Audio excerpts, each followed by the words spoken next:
Chapter 91 से 100 तक। अक्षत तो राजीव को बहुत ही डरी डरी आंखों से देख रहा था। राजीव तो इसे ही एकटक देखे जा रहे थे, जिससे तो अक्षत की हार्ट बीट और भी फास्ट हो गई। तभी राजीव कहते हैं, सीनियर। इतना कहकर वो अक्षत के पैरों में गिर जाते हैं। अक्षत देखता है तो राजीव के आंख नाक दोनों से पानी आ रहा था। वो कहते हैं, आपका मैं यह एहसान कभी नहीं भूलूंगा। अब तो अक्षत का अजीब सा चेहरा बन जाता है। वो सोचता है, एहसान? क्या ये मेरा और वामिका का ऐसे एहसान मान रहे हैं? ये किस टाइप के पिता हैं? अक्षत कहता है, कैसा एहसान? आप किस एहसान की बात कर रहे हैं? मुझे तो कुछ समझ नहीं आ रहा है। राजीव तो अब और भी ज्यादा रोने लगे। उनके आंख नाक से तो जैसे झरना बह रहा था। वो सोचते हैं, सीनियर कितने महान हैं, इनके तो पैरों की धोकर पी लेना चाहिए। सब कुछ करके भी कैसे अनजान बन रहे हैं। ये कितने अच्छे हैं। मैंने आज तक इनके जैसा देव मानुष नहीं देखा था, जो सब कुछ करने के बाद ऐसे अनजान बनता है कि जैसे कि उसने ये सब किया ही ना हो। ये तो साक्षात स्वर्ग के देवता हैं, देवता। मुझे तो खुश होना चाहिए कि मैं सीनियर से मिला, और वो भी अपने ही स्पीति वैली में। नहीं तो मुझे शायद ही इनके जैसे महान व्यक्ति से मेरी मुलाकात हो पाती। अक्षत अब उन्हें खड़ा करता है और उन्हें अपने आंसू पोंछने के लिए अपना रुमाल देता है। वो जैसे ही उस रुमाल को देखते हैं तो उनके तो होश ही उड़ जाते हैं। वो सोचते हैं, ये रुमाल तो सुप्रीम धागे से बना हुआ है, मैं इसे गंदा नहीं कर सकता हूँ। मुझे अब क्या करना चाहिए? क्या सीनियर मेरा टेस्ट तो नहीं ले रहे हैं कि मैं उनका कितना रिस्पेक्ट करता हूँ? हाँ, यही हो सकता है। नहीं तो भला इतने खास तरह के धागे से बना रुमाल मुझे क्यों देते? राजीव अक्षत को रुमाल वापस लौटा देते हैं और अपने रुमाल से अपना चेहरा साफ करते हैं। अक्षत अपना रुमाल वापस रख लेता है। अक्षत को इससे कोई फर्क ही नहीं पड़ता था कि राजीव उसका रुमाल यूज करेंगे कि नहीं।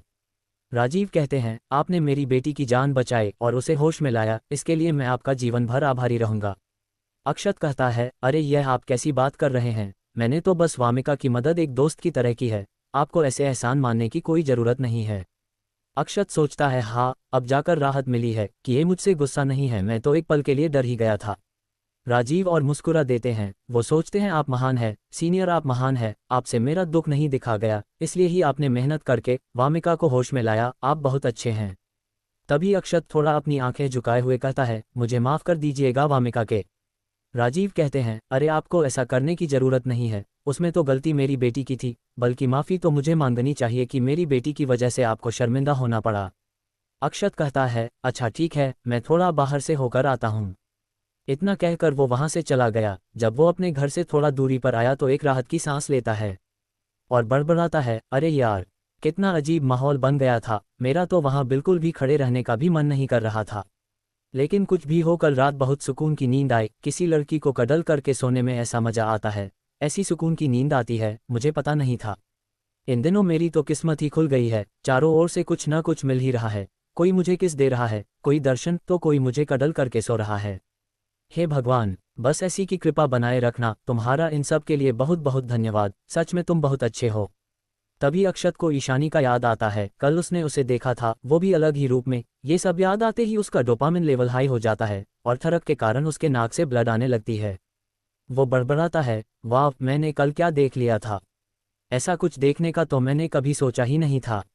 ये सब कहते हुए वो अपने थरक के कारण बह रहे ब्लड को साफ करता है। दूसरी तरफ राजीव के पास अक्षत के घर पर दो आदमी भागते हुए आते हूँ। उनके चेहरे से ही लग रहा था कि वो दोनों काफ़ी बड़े सदमे में हैं। ये दोनों स्पीति वैली सेक्ट के पहले श्रेष्ठ और दूसरे श्रेष्ठ हैं। वो दोनों राजीव को नमन करते हैं और कहते हैं, बहुत बड़ी खबरें हैं सेक्ट लीडर। उद्धरण चिन्ह। राजीव कहते हैं, कैसी खबर है? तुम दोनों इतना घबराए क्यों हो? कहीं कहीं बीस्ट ग्रुप ने हम पर फिर से तो अटैक ही कर दिया है। वो दोनों एक दूसरे को देखते हैं और फिर कहते हैं, नहीं सेक्ट लीडर, अब वह ऐसा नहीं कर पाएंगे। राजीव कहते हैं, क्या कह रहे हो तुम दोनों? वो ऐसा नहीं कर पाएंगे इसका क्या मतलब है? और जब किसी ने कोई अटैक नहीं किया तो तुम दोनों ऐसे घबराए हुए क्यों हो? क्या बात है? पहला श्रेष्ठ कहता है, सेक्ट लीडर, वो बीस्ट ग्रुप पूरा खत्म हो चुका है, कोई भी वहां नहीं बचा है। अब तो राजीव और रंजीत दोनों का मुंह खुला का खुला रह जाता है। राजीव उसे झकझोरते हुए कहते हैं, पहले श्रेष्ठ, आप ये क्या कह रहे हैं? क्या सच में ऐसा हुआ है? पहला श्रेष्ठ कहता है, हाँ सेक्ट लीडर, मैंने खुद वहां जाकर देखा था। जब मुझे ये सूचना मिली, मैंने वहां देखा कि पूरा बीस्ट ग्रुप ही तबाह हो गया है। वहां कुछ भी नहीं बचा है, सब कुछ मलबा बन चुका है। राजीव को तो जैसे एक बड़ा झटका लगता है। वो तो 2 कदम पीछे चले गए थे। उन्होंने तो कभी यह सोचा ही नहीं था कि बीस्ट ग्रुप एक रात में ही खत्म हो जाएगा। अभी कल ही तो उस सब ने अटैक किया था। हालांकि वो सब हार थे, पर फिर भी अभी भी खतरा टला नहीं था। उनके पास अभी बहुत लोग थे और राजीव ने तो सुना था कि बीस्ट ग्रुप में तो संत लेवल तक के बीस्ट हैं। वो तो आगे की रणनीति तैयार कर रहे थे कि आगे उन्हें कैसे बीस्ट ग्रुप से लड़ना है, और अब ये सुनकर कि बीस्ट ग्रुप खत्म हो गया है तो उनके दिल खुशी के मारे नाच उठा था। वो कहते हैं, ऐसा करने वाले का कुछ पता चला? दूसरा श्रेष्ठ कहता है, नहीं, ऐसा लगता है कि जैसे वो आया और तबाही मचाकर एक ही पल में चला गया। हमारे इन्फॉर्मर ने बताया कि कल रात वहां कोई आया था जिसने काले रंग के कपड़े पहन रखे थे। उसके आने के बाद से उसे कुछ याद नहीं आ रहा है, उसे बस इतना ही याद था। राजीव और रंजीत अब सोच में पड़ जाते हैं। उन दोनों के दिमाग में ऐसा कर पाने वाले का एक ही नाम आ रहा था, क्योंकि ऐसी पावर सिर्फ उसके जाने वालों में उसी के पास थी। रंजीत और राजीव दोनों एक दूसरे को देखते हुए कहते हैं, सीनियर। हाँ, ऐसा सिर्फ वही कर सकते हैं। ऐसे एक ही रात में पूरी बीस्ट ग्रुप को खत्म करने की पावर उन्हीं के पास है। टॉमी, जो कि उन दोनों की बातें सुन रहा था, वो कहता है, हाँ तुम दोनों सही समझे, ऐसा मास्टर ने ही किया था, क्योंकि वो कल रात ही को कहीं गए थे और मुझे यकीन है कि वो बीस्ट ग्रुप को खत्म करने ही गए थे। टॉमी की सहमति मिलते ही तो उन दोनों को झटका लगा। उन्होंने तो बस अंदाजा लगाया था। वो दोनों सोचते हैं पूरे बीस्ट ग्रुप को खत्म कर दिया। आखिर सीनियर थे कितने गुस्से में। वो तो बहुत ही डरावने और खतरनाक हैं। मैं कभी भी उन्हें गुस्सा नहीं दिलाऊंगा, नहीं तो उन्हें मुझे खत्म करने में कितना टाइम लगने वाला है।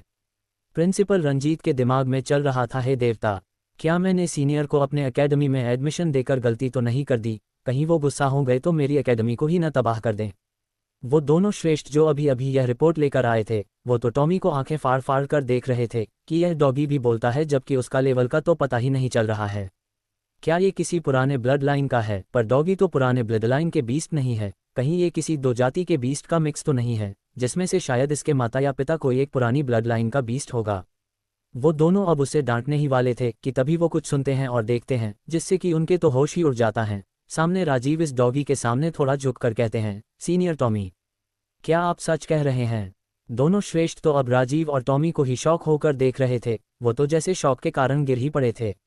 वो सोचते हैं, सेक्ट लीडर राजीव इस डॉगी को सीनियर कह रहे हैं, कहीं उनका दिमाग तो खराब नहीं हो रहा है। जरूर बीस्ट ग्रुप के अटैक करने के कारण और मिस वामिका के घायल होने के कारण इनका दिमाग खराब हो गया है।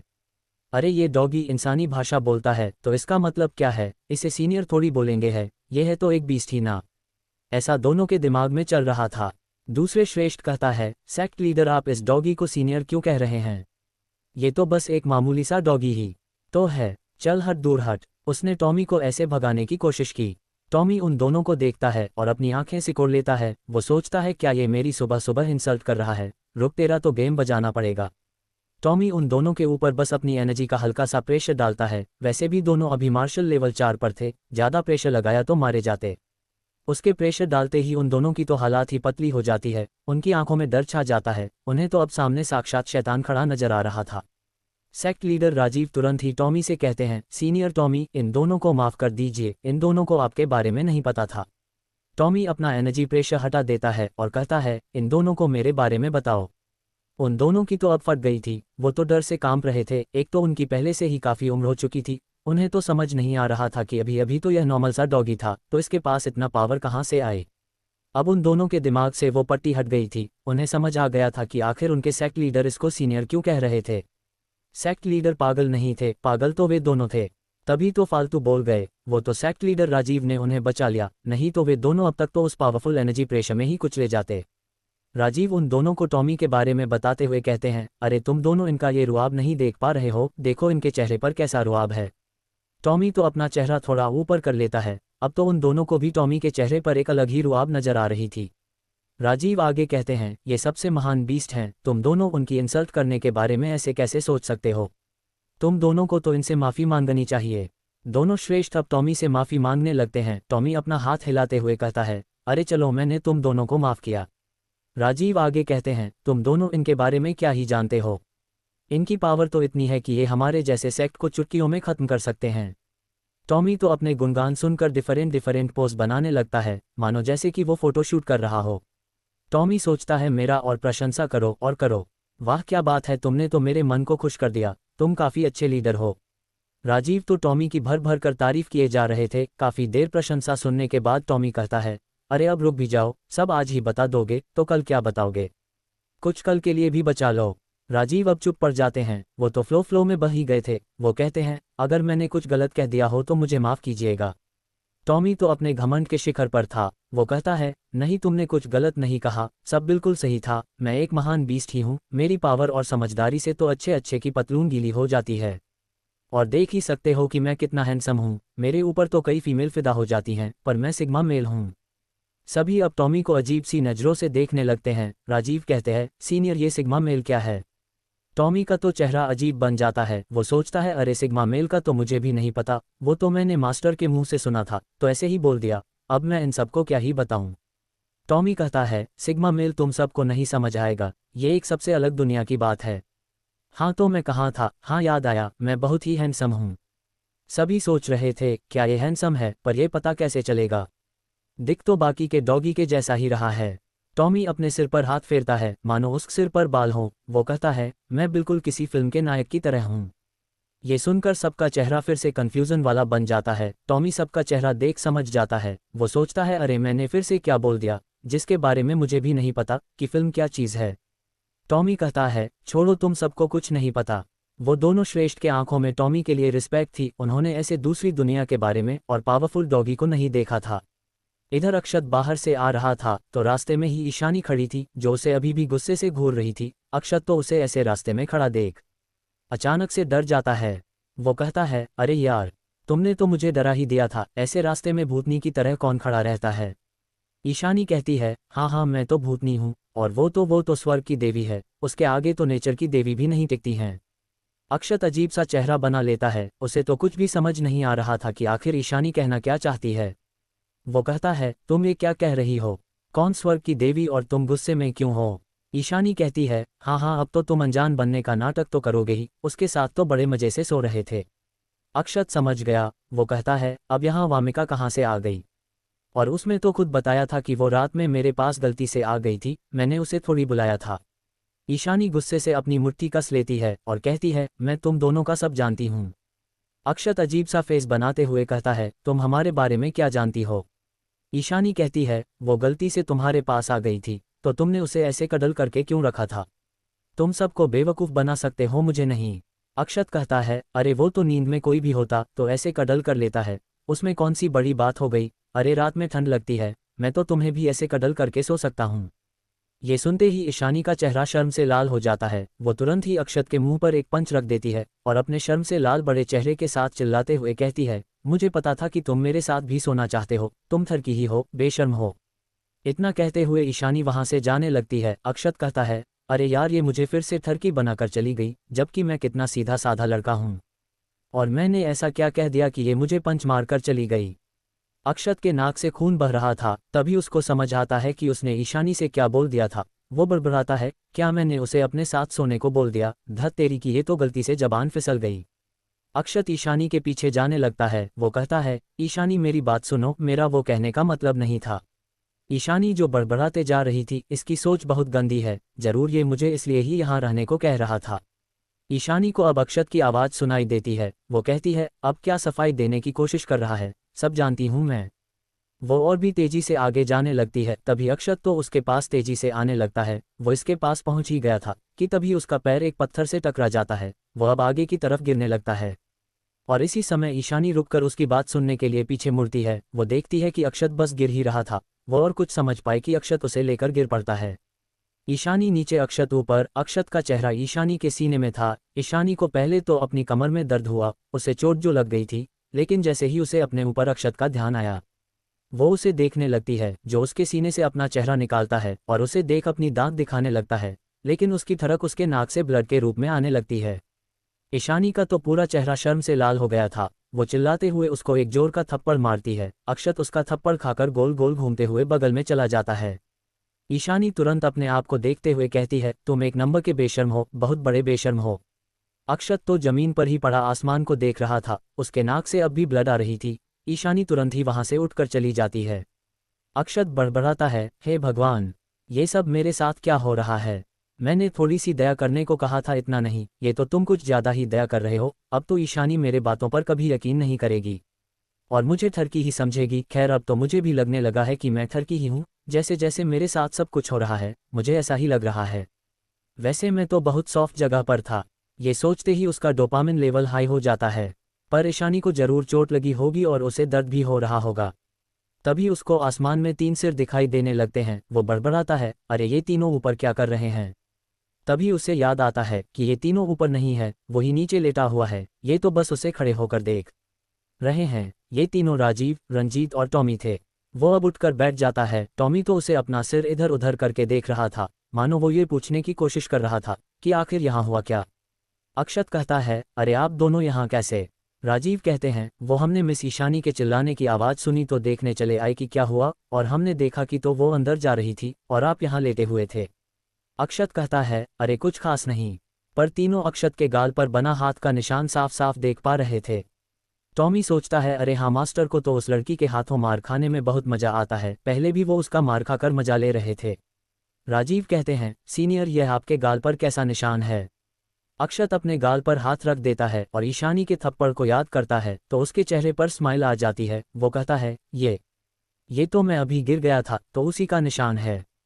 राजीव और रंजीत तो एक दूसरे को देखने लगते हैं। वो दोनों सोचते हैं, अरे हम इतने बेवकूफ़ नहीं हैं जो थप्पड़ के निशान को गिरने की चोट समझे, हमें सब समझ आता है और ये थप्पड़ खाने पर मुस्कुरा रहे हैं।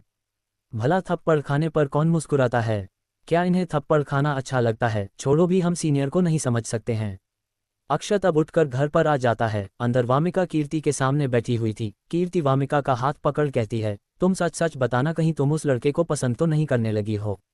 वामिका थोड़ा शर्मा जाती है। कीर्ति उसका शर्माता चेहरा देख कहती है, ओहो, तो हमारी वामिका अक्षत सर को पसंद करने लगी है। तुम तो पहले कह रही थी कि तुम उन्हें पसंद नहीं करती हो। वामिका कहती है, मैंने यह नहीं कहा था कि मैं उन्हें पसंद नहीं करती हूँ, मैं बस उन्हें उस नज़र से नहीं देखी थी। कीर्ति कहती है, अरे वाह, तुम तो शब्दों से खेलना भी जानती हो, तो तुम अब उन्हें पसंद करती हो, और ये तुम्हें कब पता चला? वामिका कहती है, कल जब मैं मरने की कगार पर थी तो मेरे दिल में एक दर्द सा हो रहा था। उस समय मुझे समझ आया कि मैं उन्हें पसंद करती हूँ, बहुत ज़्यादा पसंद करती हूँ। कीर्ति कहती है, वैसे ये सब तो मुझे ज़्यादा समझ नहीं आया, पर ठीक है, तो क्या तुम उन्हें अपनी फीलिंग नहीं बताने वाली? वामिका कहती है, अभी नहीं, अभी तो मैं बस उनके बारे में जानना चाहती हूँ कि क्या मेरा उनके दिल में कोई जगह है। कीर्ति कहती है, ओह अच्छा, ठीक है, पर ज़्यादा देर मत करना, नहीं तो कहीं वो किसी और के हाथों में ना चले जाए। ये सब ईशानी सुन लेती है। वो दरवाजे पर ही खड़ी थी। वो अब वहाँ से हटकर बाथटब में जाकर बैठ जाती है। वो अपना सिर ऊपर करके कहती है, क्या वो लड़की वामिका सच में अक्षत को पसंद करने लगी है? इस लड़की का दिमाग तो खराब नहीं हो गया है? अरे वो इतना हैंडसम भी नहीं दिखता है, ऊपर से एक नंबर का ठरकी है, फिर भी ये उसे पसंद करती है। इसकी पसंद तो बहुत ही खराब है। वैसे अक्षत इतना बुरा भी नहीं है। तभी उसे अक्षत के साथ अभी अभी हुई घटना याद आ जाती है तो उसका चेहरा शर्म से लाल हो जाता है। वो बड़बड़ाती है, अरे उसे पसंद करने से अच्छा तो ऐसे ही ठीक रहे। मैं तो उसे कभी ना पसंद करूं। इस दुनिया में अगर वो अकेला लड़का होता तो भी मैं उसे पसंद नहीं करती, पर फिर भी उस लड़के में कुछ तो है जो उसे सबसे अलग बनाती है। ईशानी अपना हाथ पानी में मरते हुए कहती है, मैं ये सब क्या सोच रही हूँ? इतना कहने के बाद वो बाथटब से बाहर आ जाती है। बाथटब का पानी नीला पड़ चुका था क्योंकि ईशानी के कमर में कुछ चुभ गया था और उसमें से हल्का सा ब्लड बाहर आ गया था। और जैसे कि वो जहर बॉडी वाली है तो उसके ब्लड में तो बहुत ज़्यादा जहर है। ऐसा कह सकते हैं कि उसके शरीर में जहर ही बहता है। वो टब का पानी ही पूरा जहर बन चुका था। उससे तो मार्शल लेवल के सभी कल्टीवेटर प्रभावित हो सकते थे। वो अपने कमर पर हाथ रखती है तो उसे वो चोट का पता चलता है। हालांकि अब उसमें से ब्लड नहीं आ रहा था, पर दर्द तो हो रहा था। वो कहती है, ये सब सिर्फ उसके वजह से हुआ है। ईशानी तो अक्षत पर अपने चोटों के लिए गुस्सा कर रही थी, करती भी क्यों ना, आखिर उसी की वजह से तो उसे चोट लगी है। यहाँ से कोसों दूर रावत वंश में एक कमरे में रावत वंश के वंश हेड बैठे हुए थे कि तभी उस कमरे में वाणी आती है जो उनके सामने झुकती है। वंश हेड उसे देख स्माइल करते हैं और कहते हैं, मुझे खुशी हुई कि तुम काफ़ी तेजी से आगे बढ़ रही हो। तुम्हें अभी एक हफ्ते भी नहीं हुआ था संत लेवल 1 पर आए हुए और अब तो तुम संत लेवल 2 पर आ गई हो। वाणी थोड़ा सख्त लहजे में कहती है, क्या आपने ये कहने के लिए ही मुझे बुलाया था? अगर हाँ तो मैं अब जा रही हूँ। इतना कहकर वो अब जा रही थी। वंश हेड कहते हैं, मैंने तुम्हें ये कहने के लिए नहीं बुलाया था, मुझे तुम्हें उस लड़के के बारे में बताना था जिसका नाम अक्षत है। ये कहते हुए वो वाणी को देख रहे थे और मुस्कुरा भी रहे थे। वाणी तो बाहर जा रही थी। अक्षत का नाम सुनते ही उसके कदम रुक गए। वो पीछे मुड़कर कहती है, अगर आप ये कहना चाहते हैं कि मैं उसे भूल जाऊं तो यह नहीं होने वाला और आप मुझे उससे ज़्यादा दिनों तक दूर भी नहीं रख पाएंगे। ये कहते हुए वो वंशहेड के आंखों में देख रही थी। वंशहेड कहते हैं, अरे शांत हो जाओ, गुस्सा तो तुम्हारे नाक पर रहता है। गुस्सा एक इंसान को कमज़ोर बनाता है, इससे उसी का घाटा होता है।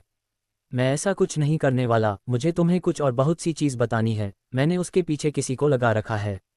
वाणी कहती है, क्या आपने उसके पीछे किसी को लगा रखा है? आप तो कितने मतलबी है, आप ऐसा कैसे कर सकते हैं? आपने मुझे ब्लैकमेल करके यहाँ बुलाया, कहा कि अगर मैं यहाँ आ गई तो आप उसे कुछ नहीं करेंगे। वंशहेड अपना चेहरा दूसरी तरफ करके कहते हैं, मैंने कब ऐसा किया? शायद ऐसा तुम्हारे साथ तुम्हें लाने वाले ने किया होगा, मेरा इससे दूर दूर तक कोई नाता नहीं है। वाणी कहती है, झूठे कहीं के, आप ही थे जिन्होंने उनसे ये कहने को बोला था, अगर मैं यहाँ वापस न आऊँ तो ब्लैकमेल करे। मुझे ऐसा कुछ याद नहीं है, शायद तुम्हें ही कुछ गलतफहमी हो गई है। वंशहेड अपनी नज़रें छिपाते हुए कहा, अरे इसमें गलत क्या है? अगर मैंने उसके पीछे किसी को लगा रखा है, तुम उसे पसंद करती हो, तो बस मैं उसके बारे में जानना चाहता हूँ कि आखिर उसमें क्या खास है जो तुमसे पसंद करती हो। क्या उसमें कुछ वाकई ऐसा है, या फिर बात कुछ और ही है? क्या मेरा इतना भी हक नहीं है? वाणी चुप हो जाती है, वो अपना सिर नीचे कर लेती है। उसको गुस्सा आ रहा था कि ये आदमी उसको वंश में लाने और रोकने के लिए न जाने क्या क्या गुंडों वाले पैंतरे यूज़ करता है। वाणी अब अपनी चुप्पी तोड़ते हुए कहती है, अगर आपने उसके साथ कुछ ऐसा वैसा करने की कोशिश की, उससे चोट भी पहुंचाने की कोशिश की तो मैं अपनी जान ले लूंगी। हाँ, मैं बिल्कुल सच कह रही हूँ। वंशहेड अपना सिर हिलाते हैं और कहते हैं, अरे पागल लड़की, ऐसा करने से क्या वो तुम्हें मिल जाएगा? तब तो तुम दोनों का साथ रहना अधूरा रह जाएगा। तुम तो अब एकदम बदल गई हो। वाणी अब कुछ भी नहीं कह पाती है। वैसे भी उन्होंने जो भी कहा था सही ही था। अगर वो अपनी जान ले लेगी तो फिर उसका इतना सब कुछ करने का क्या मतलब रह जाएगा? वो तो अक्षत के साथ जीना चाहती है, उसके साथ रहना चाहती है, उसकी बातें उसको देखना चाहती है। वंशहेड मुस्कुराते हैं। वो सोचते हैं ये सच में उस लड़के को बहुत प्यार करने लगी है, और इसके अंदर भी बिल्कुल मेरी ही तरह आग है अपने प्यार को पाने का। ऐसे ही जब मैं भी नए खून वाला था तो मैं भी अपने पिताजी से उससे मिलने जाने के लिए लड़ पड़ता था और उन्हें ऐसी ही धमकियां भी देता था, पर मेरा बाप तो पता नहीं क्या चुल मची रहती थी, जाने ही नहीं देता था। जब देखो तब बस कल्टीवेशन करने को ही कहते रहते। लेकिन जैसे ही मैं वंशहेड बना तो मैंने पहले उससे ही शादी की। मेरे पिता को तो उस दिन बहुत मिर्ची लगी, वो तो कई दिनों तक सो भी नहीं पाए। वैसे वो एक नंबर के खड़ूस थे, पर मैं ऐसा नहीं हूँ। मैं किसी को भी उसके प्यार को पाने से नहीं रोकने वाला। वंशहेड अपने ख्यालों से बाहर आते हैं। वो कहते हैं, क्या तुम उस लड़के को इतना चाहती हो? देखो, मैंने पहले ही बताया है कि मैं उसे नुकसान नहीं पहुंचाना चाहता हूं। लेकिन अगर मुझे उसके बारे में कुछ ऐसा पता चला जिससे कि तुम्हारे ऊपर वो खतरा बन सकता है, तो मैं उसे मारने में ज़रा भी संकोच नहीं करूंगा। उसके बाद तुम चाहे मुझे जिंदगी भर नफरत ही क्यों ना करती रहो।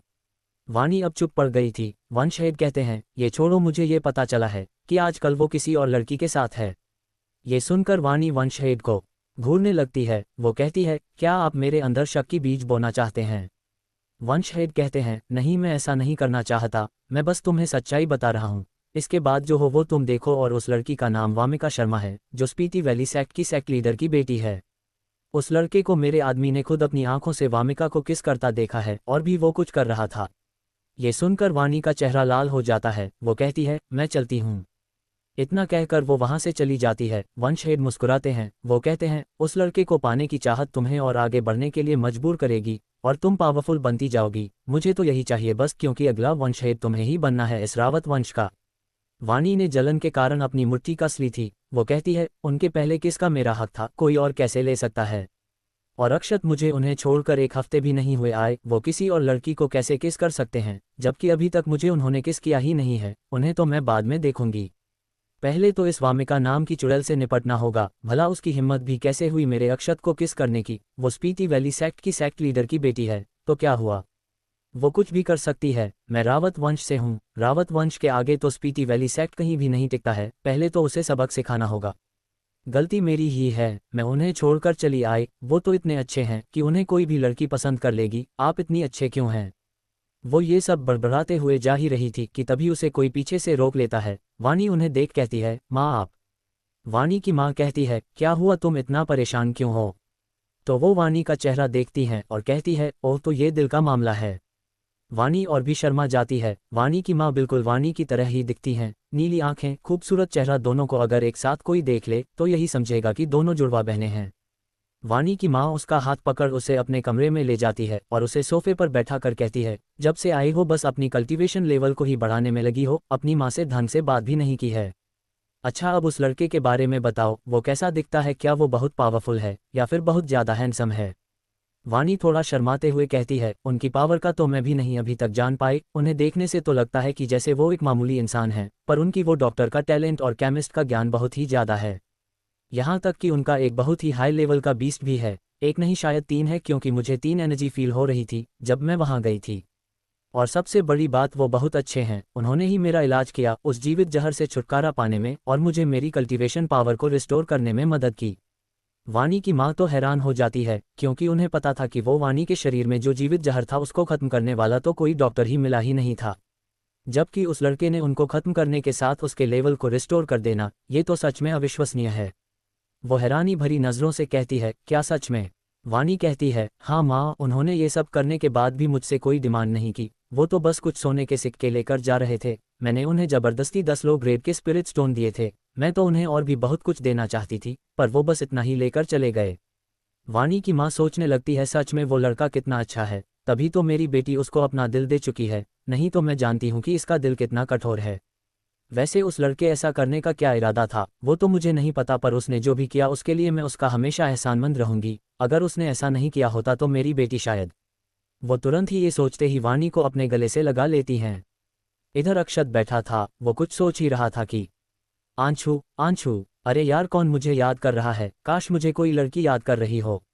एक सेकंड, मुझे ये क्या हो गया है, कहीं मैं पागल तो नहीं हो गया हूँ, मैं इतना बदल कैसे गया, मुझे तो सिर्फ एक गर्लफ्रेंड चाहिए थी और मैंने वानी को मान भी लिया था, पर अब मैं कई और के बारे में भी सोचने लगा हूँ। हे भगवान, यह मुझे कौन सी बीमारी लग गई है, मेरे अंदर यह कैसा बदलाव हो रहा है जो मैं वानी के अलावा भी दूसरी लड़की के बारे में सोचने लगा हूँ, ऐसा क्यों हो रहा है मेरे साथ? मैं अपने आप को रोक भी नहीं पा रहा हूँ, और ऐसा भी नहीं है कि मेरा दिल सभी लड़कियों पर आ गया है, मिस कीर्ति भी कम खूबसूरत नहीं है, वो वामिका के जितना ही खूबसूरत हैं, पर मेरा दिल उन पर नहीं आया। और वो नागपुर एकेडमी से आते वक्त जंगल में अंजलि गुप्ता मिली थी, वो भी खूबसूरत थी, पर मेरा दिल तो उस पर भी नहीं आया। आखिर तब मेरा इन सब पर दिल क्यों आ गया? आखिर ऐसा क्यों? कहीं इन सब के साथ मेरा कोई कनेक्शन तो नहीं है? कहीं इन सब ने पिछली जन्म में मुझे पाने के लिए घोर तपस्या तो नहीं की थी? या फिर ये सब मेरी कई जन्मों के बिछड़ी हुए प्रेमिकाएं हैं जो अब इस जन्म में मेरे साथ है? हाँ, ऐसा हो सकता है, या फिर ये सब मेरी सोलमेट हैं। वैसे इस दुनिया में लोग एक से ज़्यादा शादी तो करते ही हैं, अगर मैं सही अंदाज़ा लगा पा रहा हूँ तो इस दुनिया में फीमेल की संख्या मेल से कई गुना ज़्यादा है, और अक्सर बड़ी पोजीशन पर और ताकत पर फीमेल ही हैं। ऐसा किस कारण से है इसका तो पता नहीं। अब नेचर की देवी को ही ले लो, मैंने जैसा कि उनके बारे में सुना है वो यहाँ की सबसे पावरफुल कल्टीवेटर हैं और साथ में बहुत ही ज़्यादा खूबसूरत भी। ऐसा सुना है कि कई बड़े कल्टीवेटर तो उनसे शादी करने के लिए प्रस्ताव लेकर गए थे, लेकिन उन्होंने सबको अपनी पावर का हल्का सा नमूना दिखाकर भगा दिया। वैसे वो इस दुनिया की रक्षा करती हैं बाहरी दूसरी दुनिया के अटैक करने वालों से, लेकिन वो इस दुनिया के अंदर हो रही गतिविधियों में कोई इंटरफेयर नहीं करती हैं। चाहे यहाँ कोई भी लड़े और तोड़फोड़ मचाए, वो कितनी अच्छी और दयालु होंगी मैं ये अंदाज़ा लगा सकता हूँ। इन सब से याद आया, मेरा स्टूडेंट रेहान इस वक्त कहाँ होगा? क्या वो सन मून अकेडमी पहुँच गया होगा? उसे गए काफ़ी दिन हो गए हैं, क्या वो ठीक होगा?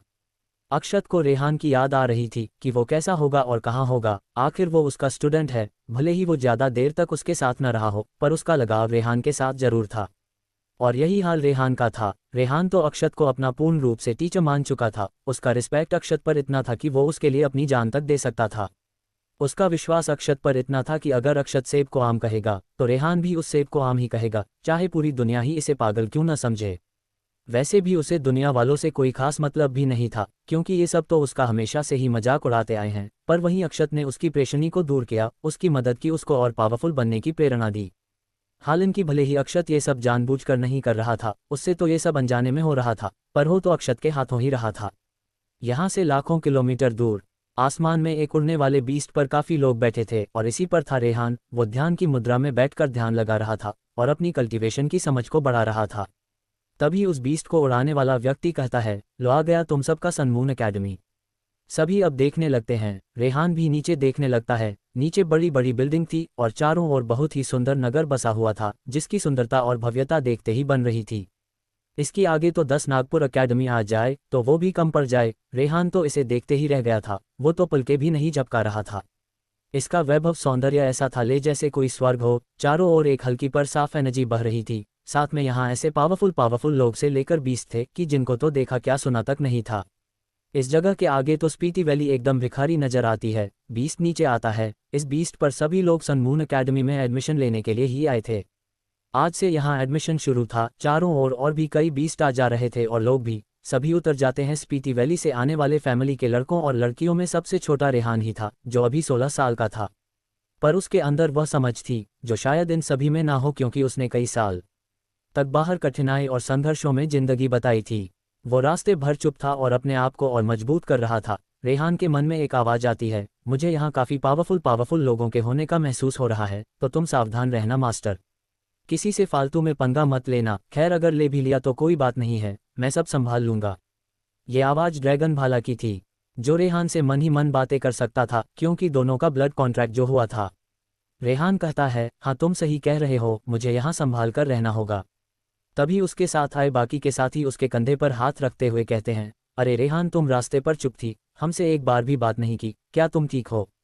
रेहान मुस्कुराते हुए कहता है, हाँ मैं ठीक हूँ। तभी एक साथी कहता है, चलो शुक्र है कि तुम्हारी आवाज़ सुन ली, नहीं तो मुझे लगने लगा था कि तुम गूंगे तो नहीं हो गए हो 2 सालों से बाहर मजदूरों की तरह काम कर करके।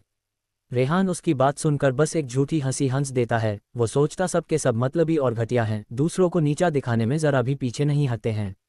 उसे तो इन सब के बातों में ज़रा सा भी इंटरेस्ट नहीं था। तभी एक लड़की कहती है, वैसे रेहान तुम हम सबसे छोटे हो और सबसे कम लेवल पर भी हो, तो अगर फेल हो जाना तो निराश मत होना, हम सब तुम्हारे साथ हैं। इतना कहकर वो मुस्कुरा रही थी। उसकी मुस्कान से लग रहा था कि वो रेहान का मजाक बना रही थी उसकी छोटे और कम लेवल के होने का। रेहान अभी भी मार्शल लेवल 4 पर ही था, जबकि बाकी के सब तो कब के मार्शल लेवल 5 पर पहुंच चुके थे और थोड़ा मेहनत करने पर वो सभी मार्शल लेवल 6 पर भी आसानी से पहुंच जाएंगे। ये सभी बड़े बड़े फैमिली से थे, तो उनकी फैमिली ने इन पर रिसोर्स भी बहुत खर्च किया था इनके लेवल पार करने के लिए, क्योंकि कुछ भी हो यहाँ मायने सिर्फ और सिर्फ पावर रखती है। सभी बड़े फैमिली अपने अपने जीनियस कल्टीवेटर पर इतना रिसोर्स इसलिए ही खर्च किए थे, क्योंकि अगर कोई भी सन मून अकेडमी में एडमिशन ले पाया तो उनकी फैमिली की पावर बढ़ जाएगी। क्योंकि सन मून अकेडमी एक शान के साथ साथ पावर का भी प्रतीक है, और भला पावर किसे नहीं चाहिए।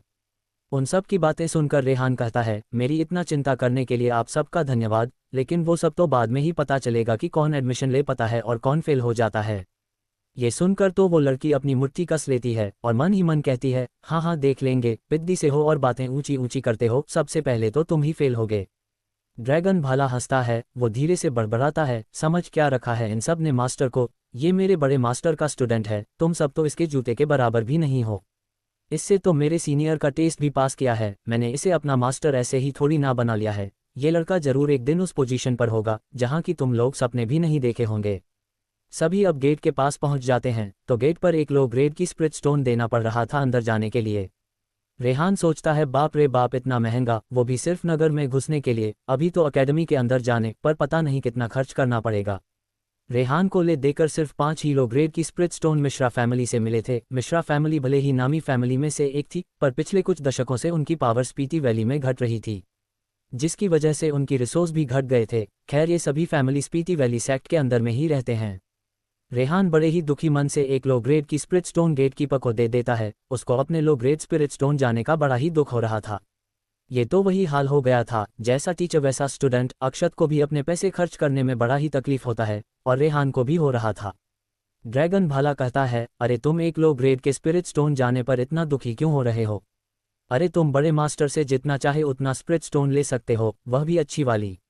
रेहान कहता है, क्या सच में? टीचर के पास बहुत सारे हैं। ड्रैगन भाला कहता है, और नहीं तो क्या। अरे तुमने बड़े मास्टर को समझ क्या रखा है, उनके पास तो इसकी खान है खान। अगर यह बातें अक्षत सुन लेता तब तो वो अपना सिर खंभे में दे मारता। अरे भाई, अमीर नहीं हूं मैं, मेरे पास कोई खान नहीं है, मुझे तो खुद 10 लो ग्रेड के स्पिरिट स्टोन वाणी ने दिए थे, नहीं तो मैंने स्पिरिट स्टोन को देखा तक नहीं था इससे पहले, और तुम मेरे पास स्पिरिट स्टोन के खान होने की बात कर रहे हो। अरे तुम्हें शर्म नहीं आए अपने बड़े मास्टर के गरीबी का ऐसे मजाक उड़ाते? रेहान ड्रैगन भाले से कहता है, टीचर से मैं यहाँ थोड़ी कोई कांटेक्ट कर सकता हूँ, और ऊपर से टीचर ने पहले ही मुझे बहुत कुछ दे दिया है, उनसे स्पिरिट स्टोन मांगना कितना शर्मनाक होगा। ये तो मेरे उनके स्टूडेंट होने के नाम पर कलंक है। सभी अपने टीचर को तरह तरह के गिफ्ट देते हैं, और मैं तो उनसे ही गिफ्ट लेकर बैठा हूँ। उन्होंने तो मुझे कुछ ज़्यादा मांगा ही नहीं, बस उनकी इच्छा है जिसमें भी मेरा ही फ़ायदा है। टीचर कितने अच्छे हैं, मुझे तो उनकी याद आ रही है।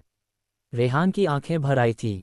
वो अब अपनी मुट्ठी कस लेता है और कहता है, मैं अब यहाँ सबसे टॉप पर पहुँच कर ही रहूँगा, तभी मेरे टीचर का नाम चारों ओर हो पाएगा। तभी ड्रैगन भाला कहता है, सावधान मास्टर, कोई बहुत ही पावरफुल कल्टीवेटर हमें देख रहा है। उसने अपनी पावर को छुपा रखा है, पर मैं उसे महसूस कर पा रहा हूँ।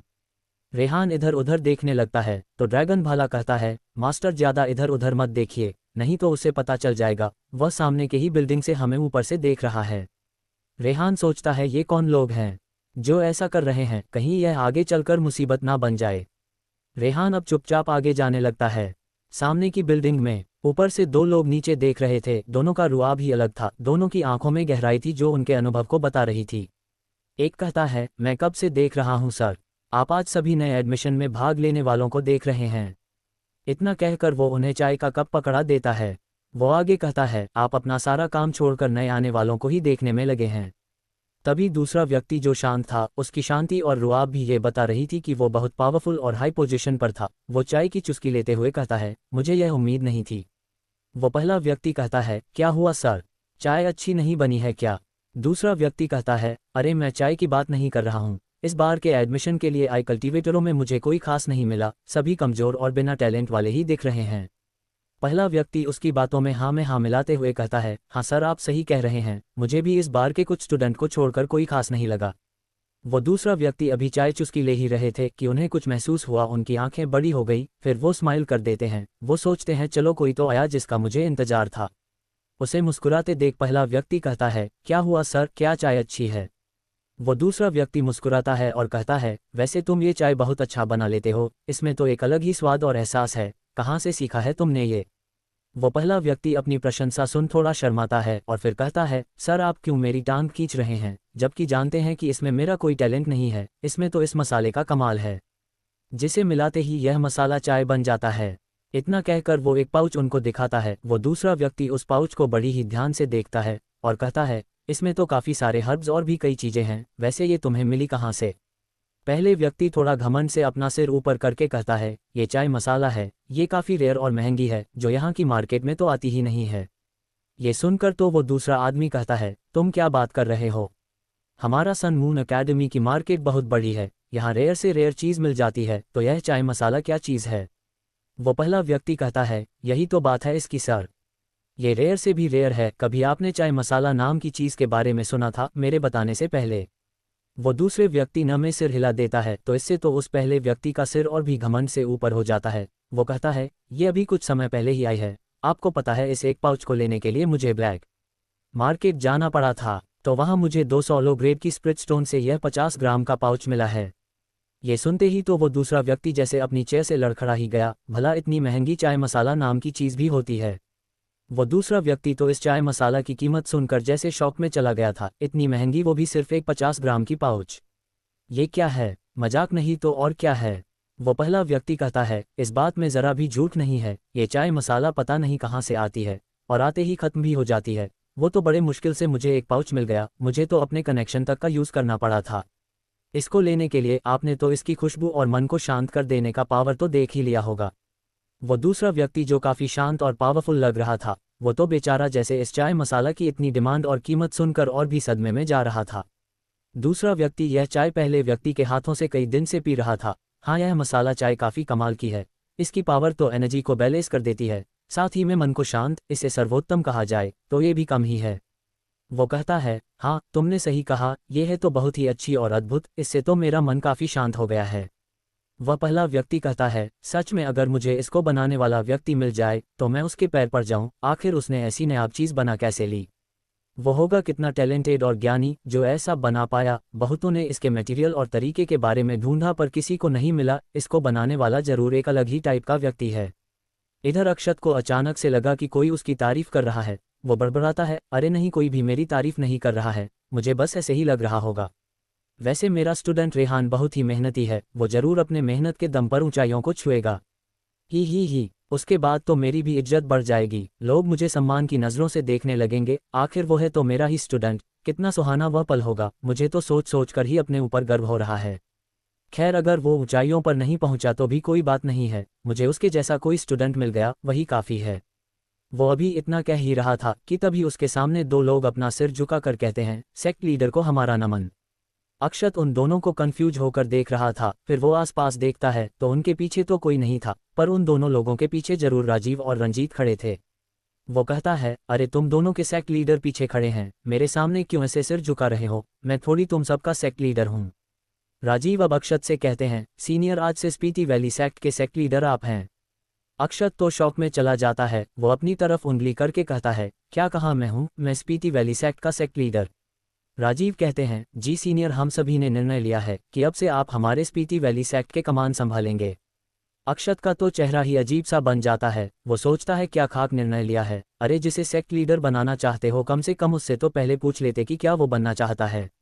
ये तो ऐसा ही हो गया कि बिना मुझसे पूछे मेरी शादी करना। तुम लोग अपनी जिम्मेदारियां मुझ जैसे कम उम्र के लड़के पर थोप रहे हो ताकि अपने मजे से रह सको। अरे नहीं, मैं ऐसे ही ठीक हूँ, बिल्कुल स्वतंत्र हूँ, खाता पीता सोता हूँ।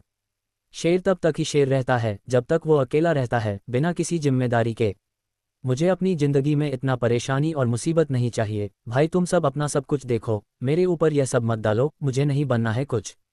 तभी वहां स्पीति वैली सेक्ट के बाकी के श्रेष्ठ भी आ जाते हैं। वो सब भी अक्षत के सामने सिर झुकाते हैं। अक्षत तो अब और भी शौक हो जाता है, मतलब इन सब ने उसे अपना लीडर बना ही लिया है। अक्षत का चेहरा बिगड़ते देख राजीव उसके पास आकर उसके सामने घुटने पर आ जाते हैं और कहते हैं, प्लीज सीनियर आप मना मत कीजिए, हमें बस आपका ही सहारा है। अक्षत सोचता है क्या घंटा मेरा सहारा है, मैं कब से तुम सब का सहारा बन गया। मैं तो यहाँ मस्त अपनी जिंदगी काट रहा हूँ, मुझे तुम सब क्या ही मतलब। बस वामिका को छोड़कर सभी की आंखों में अक्षत के लिए रिस्पेक्ट थी, क्योंकि सभी को यही लग रहा था कि बीस्ट ग्रुप को खत्म करने वाला अक्षत ही था, क्योंकि टॉमी ने तो इतनी लंबी लंबी फेंक कर अक्षत की बढ़ाया जो की थी। वैसे भी बीस्ट ग्रुप को खत्म करने वाला तो वही था, और भला इतना पावरफुल लीडर कौन नहीं चाहेगा जिसने एक पल में ही 1000 सालों से खड़े ग्रुप को ही खत्म कर दिया था। सभी अब कहने लगे हैं, पर अक्षत तो अक्षत, उसे नहीं बना था किसी सेक्ट का लीडर। दो श्रेष्ठ बातें करने लगती है धीमे स्वर में, अरे देख रहे हो ये कितने महान हैं, इनके अंदर तो किसी भी चीज़ की चाह ही नहीं है। वो तो हमारे खजाने, सीक्रेट लाइब्रेरी और राज करने के कोई मतलब ही नहीं है। दूसरा श्रेष्ठ कहता है, अरे भला उन्हें इन सब की क्या ही जरूरत। वैसे ये बातें वो दोनों पीछे काफ़ी धीमी धीमी आवाज में कर रहे थे, पर कुछ आवाज़ें अक्षत को सुनाई दे रहा था, और जैसे ही खजाना का नाम उसके कान तक पहुंचा तो उसके कान खड़े हो जाते हैं और उसके मन में एक ब्लास्ट होता है, खजाना खजाना। क्या मेरे पास खजाना आने वाला है, मैं ऐसे कैसे इसे जाने दे सकता हूँ। मैं पागलपंती तो बिल्कुल भी नहीं कर सकता। अक्षत ऐसा सोच रहा था। अक्षत पृथ्वी से था, जहाँ लोग हमेशा ही अमीर होने की चाहत रखते हैं, तो उसकी भी चाहत यही थी। भले ही दुनिया बदल गई हो पर वो है तो पृथ्वी से ही वो थोड़ी बदलेगा। उसकी आंखों में चमक आ गया था और मन ही मन डांस कर रहा था, मैं तो अमीर होने वाला हूँ, मैं तो अमीर होने वाला हूँ। हाँ हाँ हाँ, पैसा ही पैसा होगा मेरे पास। काश यहाँ पर स्पोर्ट कार और आईफोन वगैरह मिलता तो अपने लिए कई लग्जरी कार ले लेता और 4 से 5 आईफोन तो साथ लेकर चलता ही मैं। ये सब सोचते हुए तो अक्षत एक अलग ही दुनिया में पहुंच गया था। सब लोग तो अक्षत को देख रहे थे और सोच रहे थे सीनियर जरूर कुछ बड़ा सोच रहे होंगे, उन्होंने बहुत बड़ी बड़ी चीज़ों के बारे में सोच रखा होगा, भला वो हमारे जैसे छोटे सेक्ट का क्यों लीडर बनना चाहेंगे। अक्षत के दिमाग में तो वो रोल्स रॉयल कार से लिमिटेड एडिशन के ब्रांडेड ड्रेस पहनकर लिमिटेड एडिशन का काला चश्मा लगाकर उतर रहा था। तभी राजीव बोल पड़ते हैं, प्लीज सीनियर आप मान जाए। अक्षत अब अपनी ख्याली पुलाव से बाहर आ जाता है। उसे याद आता है कि वो सब लग्जरी आइटम यहाँ नहीं मिलने वाली है उसे, लेकिन उसका अमीर बनने का एक सपना तो पूरा हो सकता है। इतना सोचकर वो कहता है, ठीक है आप सब इतना कह हो रहे हैं तो मैं सेक्ट लीडर बनने के लिए तैयार हूँ, लेकिन मुझे कुछ खास सेक्ट संभालना नहीं आता है। सभी की आंखों में ये सुनकर तो चमक आ जाती है। सबके दिमाग में चल रहा था सीनियर महान है महान। वो कितने लो प्रोफाइल रहते हैं, उन्होंने तो हमारे जैसे छोटे सेक्ट को स्वीकार कर लिया। ये इंसान नहीं है, देवता है देवता। राजीव कहते हैं, सीनियर आपको कुछ भी करने की जरूरत नहीं है, आप बस हमें आदेश दीजिए, हम सब कुछ कर देंगे, आप बस आराम कीजिए। अक्षत राजीव के कंधे पर हाथ रखकर कहता है, क्या सच में। उसकी आंखों में खुशी देखी जा सकती थी, वो मन ही मन बहुत खुश था, जिसे वो बता तक नहीं सकता था। वो सोचता है मुझे कुछ नहीं करना, बस आदेश देना है। अरे मैं तो समझो राजा बन गया हूँ, मैं तो राजा बन गया यार। राजीव अब सेक्ट लीडर का टोकन अक्षत को देते हैं। ये टोकन स्पीति वैली सेक्ट के सेक्ट लीडर की पहचान है। इस टोकन की मदद से वो कोई भी ऑर्डर पास कर सकता है। अक्षत के वो टोकन स्वीकार करते ही वो अब ऑफिशियली स्पीति वैली सेक्ट का सेक्ट लीडर बन गया था। सभी अक्षत को बधाइयां देने लगते हैं। अक्षत देखता है कि सभी श्रेष्ठ की हालत बहुत ठीक नहीं है, सभी को चोट लगी हुई है, क्योंकि सबने बीस्ट ग्रुप से फाइट जो की थी। अब अक्षत सेक्ट लीडर है तो उसकी कुछ जिम्मेदारी तो बनाती ही है कि वो इस सब की मदद के लिए कुछ करे। अक्षत अंदर जाता है और कुछ पिल लाकर सबको देता है और कहता है, इसे आप सब खा लीजिए, ये आपके चोटों को काफ़ी हद तक ठीक कर देगी। सभी अब अपने अपने पिल को देख रहे थे, जो काफ़ी ज़्यादा बेकार और भद्दी दिख रही थी। उसे खाने का तो बिल्कुल भी किसी का मन नहीं कर रहा था। उन सबको तो पहले लगा था कि कुछ अच्छी चीज़ उन्हें सेक्ट लीडर की तरफ से मिलने वाला है, पर यह बेकार सी पिल देखकर तो उन सबका मूड ही खराब हो गया। कुछ को तो जैसे उसे देखकर उल्टी ही आ जाएगी, वो इसे खाने में हिचकिचा रहे थे। 2-3 श्रेष्ठ ने अपनी पिल दूसरे श्रेष्ठ को दे दी। अक्षत तो अब राजीव से सेक्ट के कामकाज के बारे में बातें करने के लिए दूसरी तरफ चला गया था। एक श्रेष्ठ वो पिल देखते हुए कहता है, ये पिल तो मुझे बहुत ही घटिया पिल लग रही है, शायद मैंने इसे बेकार और बिना एनर्जी वाला पिल आज तक नहीं देखा था। लेकिन क्या ही कर सकते हैं, हमारे नए सेक्ट लीडर ने दिया है तो उनका तो मान रखना ही होगा। वो मुंह बनाते हुए वो पिल अपने मुंह में रख कर निकल गया। जैसे ही वो पिल उसके पेट में गई वो तुरंत ही खुल गई और उसे अपना असर दिखना शुरू कर दिया। उस श्रेष्ठ की आंखें बड़ी हो गई। सभी उसका ऐसे शौक भरा चेहरा देख कहते हैं, क्या हुआ, क्या ये बहुत घटिया है, कहीं ये किसी टाइप का जहर तो नहीं है। वो श्रेष्ठ तो बेचारा शौक में चला गया था, वो कुछ बोल ही नहीं पा रहा था। तभी एक झटके के साथ ही उसका लेवल पार हो जाता है। वो अब मार्शल लेवल 4 से मार्शल लेवल 5 पर आ जाता है। उसकी एनर्जी को जैसे ही सभी महसूस करते हैं तो सभी उसे आंखें फाड़ फाड़ कर देख रहे थे, क्योंकि वो अभी भी घायल था, तो वो घायल हालत और एनर्जी की कमी में उसका लेवल पार कर जाना असंभव था। वो श्रेष्ठ तुरंत की घुटने पर आ जाता है उस तरफ चेहरा करके जिस तरफ अक्षत गया था और कहता है, सेक्ट लीडर आपका मेरी मदद करने के लिए धन्यवाद, मुझे आप पर ऐसे शक करने के लिए माफ़ कर दीजिए। वो श्रेष्ठ समझ गया था कि ये सब इस बेकार और भद्दी सी दिखने वाली बिना एनर्जी के पिल की कमाल है, जिसने उसके बॉडी में जाते ही असर दिखाना शुरू कर दिया। वो सिर्फ बाहर से दिख रही थी कि उसमें एनर्जी नहीं है, पर उसमें तो एनर्जी की तूफान थी और उसे अपनी हालत पता थी कि वो लेवल तो 3-4 साल बाद ही पर कर पाएगा, पर ये तो एक पिल से ही हो गया। वो अब बार बार अपना सिर झुका रहा था। सभी तो बस उसको ऐसे करता आंखें फाड़ फाड़ कर देख रहे थे। तभी एक कहता है, क्या हुआ भाई, तुम ये क्या कह रहे हो। एक श्रेष्ठ के पूछे जाने पर कि उस पिल खाए श्रेष्ठ को क्या हुआ है, वो इतना हैरान है। तो वो श्रेष्ठ जवाब देता है, ये कोई मामूली पिल नहीं है, हाई ग्रेड की पिल है। हमने अपने सेक्ट लीडर से उम्मीद भी कैसे कर लिया कि वो हमें बेकार की पिल देंगे। ये पिल तो हम शायद अपनी जिंदगी में खाने की तो बात ही छोड़ दो, खरीद भी नहीं सकते थे, शायद कभी देख पाते। तभी एक और श्रेष्ठ का लेवल पार, वो भी अब अपने घुटने पर आकर अक्षत का धन्यवाद करने लगता है। ऐसे ही करके कई श्रेष्ठ ने लेवल पार कर लिया। सिर्फ 4 श्रेष्ठ को छोड़कर 2 श्रेष्ठों ने अपनी पिल तो दूसरे को दे दी थी, तो वो अब अपनी पिल वापस से चाहते थे। पर जिन श्रेष्ठ ने वो 2 पिल ले रखी थी, उसने इस बीकर सी पिल की कारनामे देखी थी, तो वो हाथ में आया चीज कैसे वापस कर सकता था, जबकि पहले इन सब ने ही इस पिल को घटिया बोलकर उसे दे दिया था। तो गलती तो इनकी है, कम से कम इन्हें इसके रिजल्ट का इंतजार तो करना चाहिए था। पर इन्हें तो जैसे नए सेक्ट लीडर पर तनिक भी भरोसा ही नहीं था। वो श्रेष्ठ कहता है, मैं अब इसे वापस नहीं देने वाला, तुम चाहे जो कर लो। इतना कहकर वो दोनों पिल एक साथ ही निकल गया और वो मार्शल लेवल 4 से सीधे ही लेवल पार करके मार्शल लेवल 6 पर पहुंच गया। अब तो सभी उसे आंखें फाड़ फाड़ कर देख रहे थे, मतलब एक पिल एक लेवल पार करा रहा था, ये आखिर चल क्या रहा था। ऐसी चीज के बारे में तो उन सब ने देखा क्या सुना तक नहीं था। वो सब तो जैसे अब अक्षत को अपना देवता ही मान बैठे थे। जिन लोगों के मन में जरा सा भी शक था कि अक्षत जैसे छोटे लड़के को सेक्ट लीडर नहीं बनाना चाहिए, उन सब का शक दूर हो चुका था। दूसरे श्रेष्ठ ने भी ऐसा किया, जिसके पास 2 पिल थी, उसका भी रिजल्ट यही था, वो भी 2 लेवल पार कर गया। वो दोनों तो अब बहुत खुश थे, और जिन दोनों ने इन दोनों को अपना अपना पिल दिया था, वो तो गुस्से और पछतावे से लाल हो गए थे। उन दोनों के पछतावा इस बात का था कि उन दोनों ने अक्षत पर भरोसा नहीं किया, जबकि उनके सामने ही सब कुछ था। एक हाई लेवल के बीस्ट को पालतू बनाकर रखना, जिसे खुद राजीव सीनियर कह रहे थे। तो उन्हें उस इंसान पर भरोसा तो करना ही चाहिए था, भले ही उसने भद्दी और बेकार सी दिखने वाली पिल क्यों न दी हो। और जबकि वे सब उस पिल को बेकार समझा और गुस्सा इस बात का था कि उन्हें अपना पिल वापस नहीं मिला, वो तो दूसरे श्रेष्ठ के द्वारा खा लिया गया, उसका अपना लेवल बढ़ने का एक मौका चला गया। वो दोनों तो अब उन लेवल 6 के श्रेष्ठों पर टूट पड़ते हैं और फाइट करना शुरू कर देते हैं। कुछ देर बाद जब अक्षत आता है, वो देखता है कुछ श्रेष्ठ आपस में लड़ रहे हैं। उसे तो कुछ समझ ही नहीं आ रहा था कि यह आखिर चल क्या रहा है। राजीव का तो शर्म से सिर ही झुक गया था, मतलब इन सब में मैनर नाम की चीज नहीं है। अरे कम से कम अपना असली चेहरा तो 2-3 दिन बाद दिखाते। आज ही नए सेक्ट लीडर के सामने जरूरी था अपनी ये हरकतें करना, थोड़ा तो इंतजार लेते। वो कहते हैं, आप सब ये क्या कर रहे हैं। राजीव की बात सुनकर सभी शांत होकर सही से खड़े हो जाते हैं। राजीव थोड़ा सख्त आवाज में कहते हैं, आप चारों ये क्या कर रहे थे। उन चारों लड़ रहे श्रेष्ठों में से एक ने कहा, वो हम सब प्रैक्टिस कर रहे थे।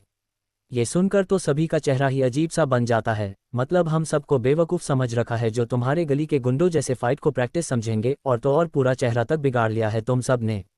भला ये कौन सी प्रैक्टिस है, ऐसा कुछ तो सेट में कभी नहीं बताया गया। अक्षत तो सोच रहा था कि यह कौन सी प्रैक्टिस है, क्या ये किसी विशेष टाइप की फाइटिंग प्रैक्टिस है। पर मुझे तो ये छीना झपटी ज़्यादा लग रही है, जो गली के गुंडे मावली लोग करते हैं।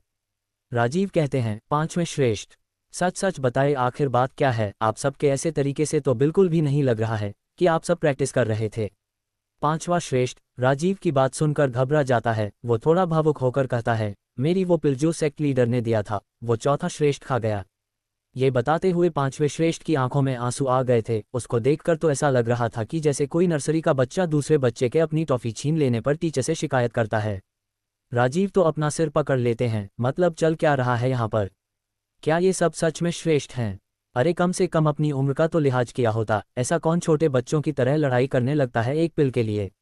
अक्षत सोचता है, क्या ये सब सिर्फ एक पिल के लिए ये सब कर रहे हैं? मुझसे मांग लेते, मैं तो इन्हें और भी पिल दे देता।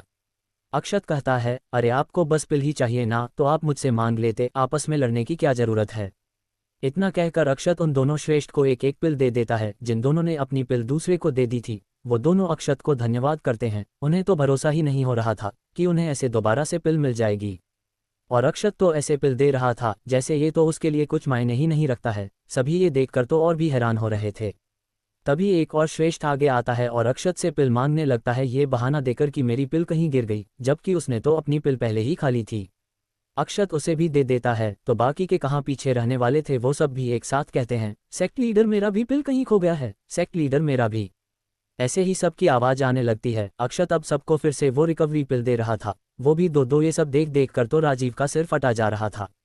उनका तो मन कर रहा था कि वो अपना सिर किसी पत्थर से दे मारे। उन्हें ये क्या क्या देखना पड़ रहा था। मतलब हाल तो यहाँ ऐसा था कि जैसे कोई सामान सेल पर लगी हो और सब उस भारी भरकम ऑफर को लेने के लिए टूट पड़े हों।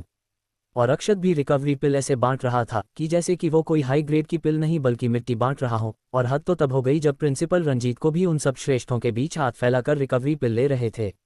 ये देखा तो जैसे राजीव लड़खड़ा कर गिर ही गए थे। वो बड़बड़ाते हैं, हाँ मानता हूँ कि सीनियर की हर एक चीज़ बेहतरीन होती है, पर तुम एक बड़े एकेडमी के प्रिंसिपल हो, तुम्हें तो ये सब आसानी से मिल जाता होगा। तुम्हें क्या जरूरत थी ऐसे करने की? क्या तुम्हें अपने ऊपर शर्म नहीं आई कि तुम ये क्या कर रहे हो? हे देवता, मुझे ये कैसा दोस्त मिला है जिसे अपनी इमेज की बिल्कुल भी चिंता नहीं है। अरे कुछ तो शर्म करो। सबको रिकवरी पिल्स बांटने के बाद अक्षत राजीव को एक बॉक्स देते हुए कहता है, ओल्ड राजीव, इसमें भी रिकवरी पिल है, यह आपके लिए है, आप इसका यूज कर लीजिएगा। उस बॉक्स को राजीव लेते हुए बहुत खुश हो गए थे। वो बॉक्स खोलकर देखते हैं तो उसमें टोटल 10 रिकवरी पिल थी। सभी तो अब राजीव से जल रहे थे कि उन्हें 10 रिकवरी पिल्स कैसे मिल गई। अक्षत कहता है, ठीक है, मैं थोड़ा अपना काम निपटा कर आता हूँ। अक्षत के जाने के बाद सभी अब राजीव को देख रहे थे। उन सब ने मांग मांग कर भी उतना रिकवरी पिल नहीं पाया जितना कि राजीव सिर्फ शांति से खड़े होकर पा गए थे। प्रिंसिपल रंजीत कहते हैं, भाई राजीव, सीनियर ने तुम्हें 10 रिकवरी पिल्स क्यों दिए? ये पूछते हुए प्रिंसिपल रंजीत की नज़रें उस बॉक्स पर बनी हुई थी। ऐसा लग रहा था कि जैसे वो इस बॉक्स को चोरों की तरह छीन कर लेकर भागने वाले हैं। सभी के मन में यही सवाल था कि राजीव को ज़्यादा रिकवरी पिल्स क्यों मिले। राजीव थोड़ा घमंड से सिर ऊपर करके कहते हैं, तुम सब लालची और गधे हो। सीनियर तुम सब का टेस्ट ले रहे थे कि तुम सब क्या करते हो। तुम सब ने अपनी अपनी लालच दिखा दी। जैसा कि तुम सब समझ ही गए होंगे कि सीनियर के लिए यह पिल्स कोई खास नहीं है। तुम सब अपने लालच पर कंट्रोल रख सकते थे और सीनियर से और भी अच्छा गिफ्ट पा सकते थे, लेकिन तुम सब ने ऐसा नहीं किया। मैं तुम सब की तरह नहीं था, मैं बस चुपचाप खड़ा था और देखा, इसलिए ही सीनियर ने मुझे ये 10 रिकवरी पिल्स का बॉक्स भी दे दिया। और जैसा कि तुम सब देख ही सकते हो कि यह कोई मामूली बॉक्स नहीं है, बल्कि एक एनर्जी को बचाकर रखने वाला बॉक्स है, जिसमें जो भी पिल रखी जाएगी वो वैसे की वैसी ही पड़ी रहेगी। उसकी एनर्जी तक बाहर नहीं आएगी और ना ही वो कभी खराब होगी। सभी अब उस बॉक्स को ध्यान से देखने लगते हैं तो उन्हें भी समझ आ जाता है कि राजीव जो भी कह रहे हैं वह बिल्कुल सच है। अब तो सभी पछता रहे थे अपने हरकतों के लिए। इन सब का सिर शर्म से झुक गया था, प्रिंसिपल रंजीत का भी। राजीव कहते हैं, अब तो तुम सबको पता चल ही गया होगा, तो ध्यान रखना सीनियर, जब चाहे तब टेस्ट ले सकते हैं, तो अब निराश मत हो जाओ सब, बल्कि अगले टेस्ट के लिए तैयार रहो। अक्षत काफ़ी तेजी से चल रहा था। ऐसा लग रहा था कि जैसे वो काफ़ी जल्दी में हो कहीं जाने के लिए। उसके चेहरे से पसीना टपक रहा था। तभी वो एक जगह पर आकर रुक जाता है। उसके पीछे पीछे ईशानी थी। उसने जब देखा कि अक्षत काफ़ी तेजी से बाहर जा रहा है तो सोचा कि ये आखिर इतनी तेजी से बाहर कहाँ जा रहा है, जरूर कुछ गड़बड़ है। तो वो उसका पीछा करने लगी। वो देखती है कि अक्षत अब रुक गया था। वो सोचती है, ये यहाँ आखिर करने क्या आया है? लगता है मुझे आगे से जाकर देखना होगा, आखिर इस लड़के के दिमाग में चल क्या रहा है। कहीं इसका भी कोई राज तो नहीं जो ये यहाँ कहीं छिपाया हुआ है। ऐसा हो सकता है, वैसे भी ये लड़का अपने साथ पता नहीं कितने सीक्रेट लेकर चलता है। इधर अक्षत सामने इधर उधर देखता है। जब उसे कोई भी नहीं दिखाई देता है तो वो थोड़ा राहत महसूस करता है। और ईशानी उसकी हरकतों पर बिना ध्यान दिए अपने आप को छिपते छुपाते आगे जाने लगती है। वो तो अक्षत के तरफ देख भी नहीं रही थी। अक्षत बड़बड़ाता है, अरे यार, काफ़ी जोर की सूसू आई है। यहीं हल्का हो लेता हूँ। आहा हा, क्या आराम मिल रहा है, कब से रोके हुए था, अब जाकर अच्छा लग रहा है। अपना काम खत्म करने के बाद भी वो कुछ देर ऐसे ही खड़ा रहता है। अक्षत तो अभी टॉयलेट करके इतना अच्छा महसूस कर रहा था, उसे न जाने कब से प्रेशाई हुई थी। अक्षत ने अपनी आंखें बंद कर रखी थी। वो जैसे ही अपनी आंखें खोलता है तो ईशानी उसके सामने थोड़ी दूरी पर खड़ी थी, जो उसे ऐसा करते घूर रही थी। और जैसी ही उसकी नज़र अक्षत के प्राइवेट हथियार पर पड़ती है तो वो अपना चेहरा दूसरी तरफ घुमा देती है। उसका चेहरा पूरा शर्म से लाल हो गया था। वो कहती है, तुम यहाँ ऐसे खुले में क्यों कर रहे हो? तुम्हें झाड़ियाँ के पास चले जाना चाहिए था। अक्षत तो अभी शौक में ही खड़ा था, उसे तो समझ ही नहीं आया कि ये क्या हुआ और उसे क्या करना चाहिए। तभी उसे होश आता है तो उसका भी चेहरा शर्म से लाल हो जाता है, और जब ईशानी की बात उसके दिमाग में प्रोसेस होती है तो वो कहता है, तुम यहाँ क्या कर रही हो? मुझे जोर की आई थी। ईशानी कहती है, मैं तो बस यहाँ टहल रही थी, मेरी कोई गलती नहीं है। अक्षत तो अब भगवान को कोस रहा था, मतलब आज का दिन ही खराब था, बार बार एम्बारसमेंट फील हो रहा था उसे। जब भी वो थोड़ा अच्छा फील करता तब कोई ना कोई ऐसा इंसिडेंट हो ही जाता। आखिर भगवान उसके साथ कर क्या रहे थे? ईशानी धीरे से अब पीछे मुड़ती है। अक्षत शर्माते हुए कहता है, वैसे तुमने कुछ देखा तो नहीं? ईशानी का तो चेहरा ही लाल हो गया था, उसे समझ नहीं आ रहा था कि वो क्या जवाब दे। ये कितना एम्ब्रारेसिंग है। फिर वो अपने आप को शांत करती है और सोचती है, इसमें कौन सी बड़ी बात हो गई। अक्षत ने भी तो तुम्हें देखा था, तो तुम्हें ऐसे शर्माने की जरूरत नहीं है। ऐसा इंसिडेंट तो तुम दोनों के बीच से शुरू से ही हो रहा है, लेकिन अब बारी मेरी है, तुमने मेरा मजा लिया था। ईशानी अपनी नज़रें इधर उधर करते हुए कहती है, वैसे मैं देखना तो नहीं चाहती थी, पर सामने था तो देख लिया। क्या देखना नहीं चाहती थी, सामने था तो देख लिया, ये क्या बात हुई? ऐसा अक्षत के दिमाग में चल रहा था। इतना कहकर ईशानी जाने लगती है और जाते जाते ही कहती है, छोटा है। ये सुनकर तो जैसे अक्षत शर्म से पानी पानी हो गया था। अब उसे ईशानी की हालत समझ आ रही थी। उसे तो अब ईशानी के देखने से उतना बुरा नहीं लग रहा था जितना कि ईशानी के इस टान से बुरा लग रहा था कि छोटा है। अरे देख लिया तो देख लिया, लेकिन ये कहने की क्या जरूरत थी? अक्षत का तो मेल गोहट हो गया था। उसका तो मन कर रहा था कि वो किसी गड्ढे में अपना सिर छिपा ले। काफी देर ऐसे खड़े रहने के बाद जब अक्षत थोड़ा नॉर्मल होता है तो सोचता है, अक्षत तुझे इससे कोई फर्क नहीं पड़ना चाहिए, दोनों ने ही कुछ ना कुछ देखा है तो बात बराबर, और उसने कौन सा असली वाला रूप देखा था। अक्षत वहां से उस पहाड़ी पर जाने लगता है जहां वो अपनी मास्टर भूमि से मिलने और सीखने के लिए जाता था। वो वहां आकर काफी शांत महसूस कर रहा था। उसे वो सब पल याद आ रहे थे जो भी उसने मास्टर भूमि के साथ सीखने में बिताए थे, कैसे मास्टर भूमि उसे सब कुछ सिखाती थी। वो अब भी उस पहाड़ियों में उनका महसूस कर पा रहा था। वो वही लेट जाता है और आसमान को देखते हुए बड़बड़ाता है, मास्टर भूमि आप कहाँ हो? कब आप मुझसे मिलने आएंगी? आप अपने प्यारे से अक्षत को क्यों छोड़कर चली गई? क्या आपको मेरी याद नहीं है?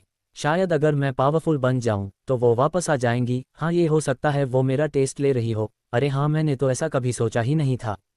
तब तो मेरी मुलाकात मास्टर भूमि से जल्द ही होने वाली है, क्योंकि मैं तो अब नागपुर एकेडमी जाने वाला हूं और वहां जाकर जरूर एक पावरफुल व्यक्ति बनूंगा। अक्षत खुश हो रहा था। वो मास्टर भूमि से मिलने के बारे में जो सोच रहा था, इस दुनिया में आने पर तो वही तो एक सहारा थी उसकी, जिन्होंने उसको यहाँ के तौर तरीके और जीना सिखाया। नहीं तो शायद वो अब तक यहाँ एक बेकार सी जिंदगी जी रहा होता, शायद, या फिर मर भी गया होता। दुनिया चाहे जो भी हो, कुछ लोग होते ही है जो दूसरों को जीने का सही तरीका समझा जाते हैं, और उन्हीं में से अक्षत के लिए थी मास्टर भूमि। इसलिए ही अक्षत मास्टर भूमि का बहुत रिस्पेक्ट करता था। आज वो जो भी है उसमें भूमि का एक महत्वपूर्ण हाथ है। इधर अक्षत के घर पर ईशानी अक्षत के बारे में सोच रही थी और ब्लश कर रही थी। फिर वो सोचती है, कहीं मैंने कुछ ज्यादा ही तो नहीं बोल दिया उसे, मुझे वो नहीं बोलना चाहिए था। पर कुछ भी हो, उसका वो शर्म से लाल चेहरा बहुत ज्यादा क्यूट लग रहा था। मन तो कर रहा था कि उसके गाल को खींच लूं। तभी ईशानी अपना सिर नमे हिलाती है और बड़बड़ाती है, मैं भला उसके बारे में ये सब क्यों सोच रही हूँ? मुझे उसके क्यूट और हैंडसम लगने से क्या मतलब? और वो इतना भी हैंडसम नहीं है। तभी टॉमी उसके पास आ जाता है, जो अब तक हर्ब्स को पानी दे रहा था, क्योंकि ये तो उसका रोज का काम है और वो अपना काम बखूबी करता है। टॉमी थोड़ा अलग अलग टाइप के पोज बनाते हुए कहता है, क्या कहा? मैं इतना भी हैंडसम नहीं हूँ? अरे एक बार ध्यान से तो देखो मुझे, मेरा चेहरा देखकर तुम्हारे दिल की धड़कने ना बढ़ जाए तो कहना। अरे मुझ पर तो जंगल की सारी फीमेल बीस्ट लाइन मारती है, पर मैं उनको भाव नहीं देता, लेकिन अगर तुम चाहो तो मैं तुम्हें भाव दे सकता हूँ। ईशानी उसे अजीब सी नज़रों से देखने लगती है, मतलब ये सच में बीस्ट ही है ना, कि कहीं बीस्ट के भेष में कोई इंसान है? ये ऐसे कैसे बात करता है? बिल्कुल किसी इंसान की तरह, उसी भाव के साथ। ईशानी कहती है, हाँ हाँ, देख लिया कि तुम कितने हैंडसम हो, और वैसे भी मैं तुम्हारे बारे में बात नहीं कर रही थी, और मुझे किसी बीस्ट में कोई इंटरेस्ट नहीं है। टॉमी का तो चेहरा ही लटक जाता है, वो बड़बड़ाता है, मेरा तो दिल ही टूट गया, बर्बाद हो गया मैं। उसकी यह बातें सुनकर तो ईशानी को हंसी आ जाती है। ईशानी कहती है, मैंने तुम्हारे जैसा बीस्ट आज तक नहीं देखा है, तुम कहाँ से ये सब कर लेते हो। टॉमी ईशानी को हंसाता देख हंसता है, ही। हंसी तो फंसी, दिलवाले दुल्हनिया ले जाएंगे, फास्ट एंड फ्यूरियस 7। ये सुनकर तो ईशानी को और भी हंसी आ जाती है। वो कहती है, तुमने यह अजीब से शब्द कहाँ से सीखे। टॉमी अपना सिर गर्व से ऊपर करके कहता है, ये सब तो मुझे बचपन से आते हैं, मैं बहुत ही अलग बीस्ट हूं ना, इसलिए तभी तो मैं महान बीस्ट हूं। ईशानी कहती है, हाँ तुम सही कह रहे हो, तुम सच में एक महान बीस्ट हो जो सबसे अलग और सबसे ज़्यादा समझदार है। वैसे टॉमी ने ये झूठ नहीं बोला था, वो ये सब अक्षत के मुंह से बचपन से ही सुन रहा था, जब वो छोटा सा था तब से, और अक्षत ने उसकी जान बचाई थी। ईशानी और टॉमी दोनों घर के पीछे के खेत के पास बैठे थे। ईशानी अब अक्षत के द्वारा लगाए गए सभी फ्रूट्स और सब्जियों को देख रही थी, जो काफ़ी ज़्यादा हरे भरे और एनर्जी से भरपूर लग रहे थे। वैसे अक्षत का तरीका तो यहाँ से काफ़ी अलग का था, न केवल अलग था बल्कि उससे ज़्यादा की उत्पादन भी होती थी, आखिर वो पृथ्वी से जो था। भले ही यहाँ न्यूटन और आइंस्टीन के नियम नहीं काम करते थे, पर यहाँ फिर भी काफ़ी कुछ वो यूज़ कर सकता था अपने नॉलेज को, जैसा कि फार्मिंग में पैटर्न, मेडिकल प्रैक्टिस और भी चीज़। घर के बाहर कीर्ति, वामिका, राजीव और रंजीत बैठे थे। बाकी के श्रेष्ठ यहाँ से चले गए थे। वामिका को अब पता चला कि अक्षत अब उसके सेक्ट का सेक्ट लीडर है, तो वो खुश हो गई थी। तभी राजीव कहते हैं, वैसे जब तुम कल वामिका को सीनियर के पास ले आए थे, तो सीनियर ने वामिका को कैसे बचाया था। ये सुनकर तो प्रिंसिपल रंजीत का चेहरा शर्म से लाल हो जाता है, क्योंकि उन्होंने जो देखा था वो बता पाना उनके लिए थोड़ा अजीब था, क्योंकि सामने ही कीर्ति और वामिका भी बैठी हुई थी। पर तीनों तो रंजीत को बड़े ही आशा भरी नज़रों से देख रहे थे कि रंजीत उन्हें कुछ बताएंगे। आखिर वो सब भी जानना चाहते थे कि सीनियर ने क्या और कैसे करके वामिका को बचा लिया, जबकि शायद उसे कोई बड़ा डॉक्टर भी ना बचा पाता। वामिका तो काफ़ी ज़्यादा एक्साइटेड थी ये बात जानने के लिए, क्योंकि उसी को तो बचाया गया था। प्रिंसिपल रंजीत कुछ सोचने लगते हैं और कहते हैं, अरे छोड़ो भी, वो जानने की क्या ही ज़रूरत है, बस हमारी वामिका बच गई वही काफ़ी होनी चाहिए। प्रिंसिपल रंजीत की ये बात सुन तीनों का चेहरा ही अजीब बन जाता है। राजीव कहते हैं, अरे बता भी दो, हम सब जानना चाहते हैं, बस अगर हमने देखा होता तो हम तुमसे नहीं पूछते। प्रिंसिपल रंजीत सोचते हैं, अगर तुमने देखा होता तो शायद ही कभी तुम इस पर बात भी करते। रंजीत अब एक लंबी सांस लेते और कहते हैं, ठीक है बताता हूँ, वैसे मैंने सब कुछ नहीं देखा था, बस जो देखा था वो बताता हूँ। सीनियर ने CPR टेक्निक का यूज़ किया था। ये सुनकर तो सबका चेहरा कन्फ्यूजन भरा हो जाता है। वे सब ऐसा अजीब टेक्निक का नाम पहली बार जो सुन रहे थे, ऐसी अजीब सी नाम वाली टेक्निक तो आज तक उन सब ने नहीं सुनी थी। वामिका कहती है, अंकल ये CPR टेक्निक क्या है। ये सुनकर तो प्रिंसिपल रंजीत थोड़ा अटक जाते हैं। वो कहते हैं, वो ये CPR टेक्निक ऐसा समझ लो कि किसी मरे को जिंदा करने का टेक्निक है। सभी की आंख है ये सुनकर बड़ी हो जाती है, मतलब ये कौन सी टेक्निक कहाँ से आ गई जो ऐसी है। सीनियर से उम्मीद भी क्या की जा सकती है, उनके पास तो ऐसी टेक्निक्स तो होगी ही, आखिर वो इतने पावरफुल जो हैं। अब टॉमी नाम ही ले लो, वो भी कितना अजीब सा नाम है। प्रिंसिपल रंजीत के दिमाग में चल रहा था कि बस ये सब इतने पर ही रुक जाए तो ठीक है, इसके आगे तो बताने में मुझे शर्म आ रही है। राजीव तो काफ़ी गंभीर होकर सोच रहे थे, वो अब इसके बारे में जानने के लिए और भी ज़्यादा एक्साइटेड हो रहे थे। वो कहते हैं, क्या तुमने वो टेक्निक का सीनियर को यूज़ करते हुए देखा था। रंजीत थोड़ा हिचकिचाते हुए कहते हैं, वो हाँ मैंने देखा था, पर मैं जानबूझकर नहीं देख रहा था, मुझे बस वामिका की चिंता थी इसलिए देख रहा था। राजीव कहते हैं, तो तुम ये क्यों कह रहे हो कि जानबूझकर नहीं देख रहा था, कह तो ऐसे रहे हो कि मानो जैसे कि किसी के प्राइवेसी को देख रहे थे। ठीक है, अच्छा तो बताओ वो टेक्निक सीनियर कैसे यूज़ कर रहे थे। रंजीत का तो चेहरा ही अजीब सा बन जाता है। वो जिस बात से डर रहे थे आखिर उनके दोस्त ने वह भी पूछ लिया, वो अब ये कैसे बताएं। प्रिंसिपल रंजीत कहते हैं, चलो मैं कभी और बता दूंगा। राजीव कहते हैं, नहीं रंजीत, तुम आज ही बता दो, इस वक्त तो वामिका और कीर्ति भी हमारे साथ हैं। रंजीत सोचते हैं, वही तो दिक्कत है कि वामिका और कीर्ति भी यहाँ है। प्रिंसिपल रंजीत अब कहते हैं, मुझे वह टेक्निक बताने में शर्म आ रही है। सभी प्रिंसिपल रंजीत को ऐसे देखने लगते हैं कि मानो वो सब किसी पागल को देख रहे हो, मतलब टेक्निक बताने में शर्म आ रही है, यह क्या बात हुई, इसमें कैसा शर्म। राजीव अब प्रिंसिपल रंजीत को गुस्से से घूरते हुए कहते हैं, तुम बता रहे हो कि नहीं। रंजीत राजीव से डर जाते हैं। वो कहते हैं, ठीक है, अच्छा बता रहा हूँ, लेकिन तुम्हें नीचे लेटना होगा। राजीव लेट जाते हैं। प्रिंसिपल रंजीत राजीव से कहते हैं, पहले तुम वादा करो कि तुम अभी और बाद में कुछ भी नहीं करोगे, चुपचाप लेटे रहोगे। राजीव वादा कर देते हैं। प्रिंसिपल रंजीत कहते हैं, ठीक है तो फिर मैं वो टेक्निक करने की कोशिश करता हूँ जिसका नाम CPR टेक्निक है, तो क्या तुम तैयार हो। अगर तुम मना करना चाहो तो मना कर सकते हो। राजीव कहते हैं, अगर मुझे मना करना ही होता तो मैं कब का मना कर देता, मैं बस उस टेक्निक को देखना चाहता हूँ, तो जल्दी करो समझे। रंजीत समझ गए थे कि उनका कोई बहाना नहीं चलने वाला है, उन्हें वो सीपीआर टेक्निक करके दिखाना ही होगा, नहीं तो ये उनका दोस्त उनको हमेशा टांट करता रहेगा और बात बात पर लड़ाई भी करता रहेगा। इसके पास अब कॉन्फिडेंट के साथ साथ हाई ग्रेड के हथियार भी है और सीनियर का सपोर्ट भी। इतना कुछ सोचकर वो अक्षत के उन क्रियाकलापों को याद करने लगते हैं जो अक्षत कल वामिका को सीपीआर देते वक्त कर रहा था। सामने राजीव लेटे हुए थे, सबके फोर्स करने पर प्रिंसिपल रंजीत सीपीआर टेक्निक बताने के लिए तैयार हो गए थे। प्रिंसिपल रंजीत अक्षत के तरीकों को याद करते हैं और वो राजीव के गर्दन के पास के कपड़े को ढीला करने लगते हैं, वो भी बड़े ही अजीब ढंग से। देखने से लग रहा था कि जैसे वो राजीव के कपड़े उतार रहे हों, वो भी उन्हें रिझाते हुए। ये देख तो राजीव आंखें बड़ी बड़ी करके रंजीत को देख रहे थे, मतलब मैंने तरीका पूछा तो ये मेरे कपड़े क्यों खोल रहा है, कहीं इसके विचार तो कुछ ऐसे वैसे तो नहीं है। हे देवता, मैंने शादी नहीं की, इसका क्या मतलब मुझे महिलाएं पसंद नहीं है और मुझे पुरुषों में इंटरेस्ट है? नहीं, ऐसा बिल्कुल भी नहीं है, मुझे भाई पुरुषों में इंटरेस्ट नहीं है।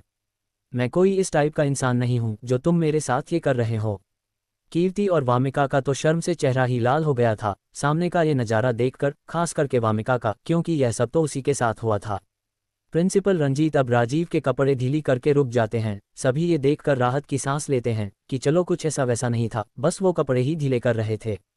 पर वामिका का चेहरा तो अब भी शर्म से लाल ही पड़ा हुआ था, क्योंकि ऐसा अक्षत ने उसके साथ किया था। वो इमेजिन कर पा रही थी कि कैसे अक्षत उसके गर्दन को टच कर रहा होगा। ये इमेजिन करते ही उसके रोंगटे खड़े हो रहे थे, उसे तो अब थोड़ी गर्मी भी लग रही। खैर ये तो करना ही था, ये तो सीपीआर का पहला स्टेप होता है, पेशेंट के कपड़े ढीली करना, ताकि सांस लेने के लिए फेफड़ों को ज़्यादा मेहनत ना करनी पड़े। प्रिंसिपल रंजीत अब दोनों हाथों से राजीव के चेस्ट को प्रेस करने लगते हैं। अब तो राजीव का चेहरा और भी अजीब सा बन जाता है, मतलब ये क्या है भाई, ऐसे सीने पर इतना जोर क्यों डाल रहे हो? सांस लेना भी मुश्किल हो रहा है, ऐसा लग रहा है कि जैसे दोनों फेफड़े फुदक कर बाहर आ जाएंगे। ये तो ऐसा लग रहा है कि जैसे तुम मेरे सीने पर कुछ पटक रहे हो। पर वामिका का तो हाल और भी शर्म से लाल होता जा रहा था, मतलब कि अक्षत सर उसके चेस्ट को ऐसे प्रेस कर रहे थे, वो ये कर क्या रहे थे? क्या ऐसी भी कोई टेक्निक होती है? लेकिन अभी तो सबसे बड़ा शौक तो लगना बाकी था, जब प्रिंसिपल रंजीत राजीव के मुंह को खोल हवा भरने के लिए अपना होंठ मिलाते हैं। ऐसा लग रहा था कि जैसे दो ज्वालामुखी टकरा रहे हों। प्रिंसिपल रंजीत ने ध्यान से देखा नहीं था कि अक्षत हवा पंप कर रहा था। प्रिंसिपल रंजीत को तो किस ही लग रहा था, तो वो राजीव को किस कर रहे थे।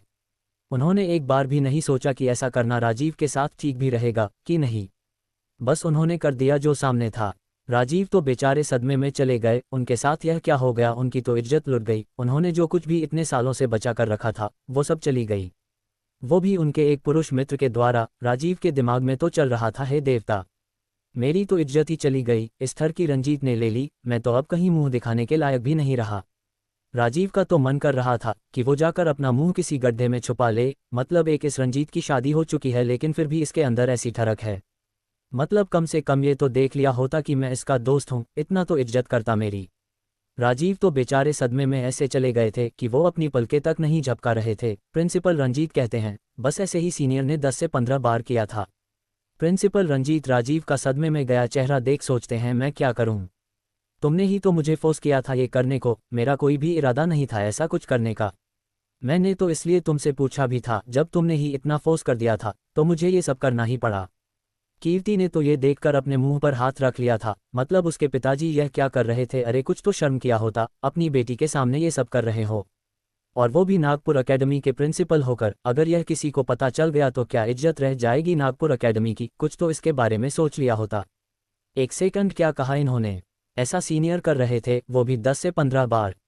अब तो कीर्ति वामिका की तरफ देखने लगती है, आखिर यह सब हुआ तो वामिका के ही साथ था। वामिका बेचारी का तो शर्म के कारण लाल पड़ा चेहरा ही झुक गया था, मतलब सीनियर ने उसे 15 बार किस किया। ये कौन सी टेक्निक थी किसी को होश में लाने की? वामिका के दिमाग में न जाने क्या क्या ख्याल चल रहे थे।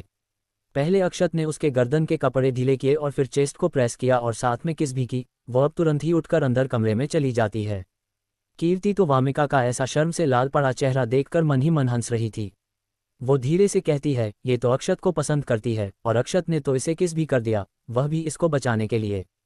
कीर्ति को अब ये भी समझ आ रहा था कि क्यों उसके पिता रंजीत इस सीपीआर टेक्निक को बताने में हिचकिचा रहे थे। आखिर यह सीपीआर टेक्निक है ही ऐसी कि कोई भी इसे बताने में शर्मा जाए।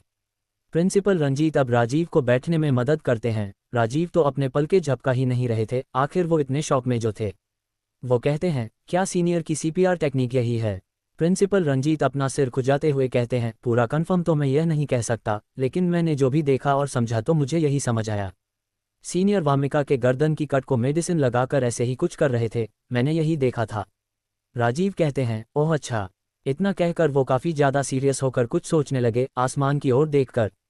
रंजीत सोचते हैं, ये आसमान में तो ऐसे देख रहा है कि जैसे आसमान में कोई तारा नजर आ गया हो। अरे भला दिन में कब से तारे नजर आने लगे? लेकिन तभी राजीव के आंखों में चमक आ जाती है, वो तुरंत खड़े हो जाते हैं और कहते हैं, ये तो अच्छी बात है।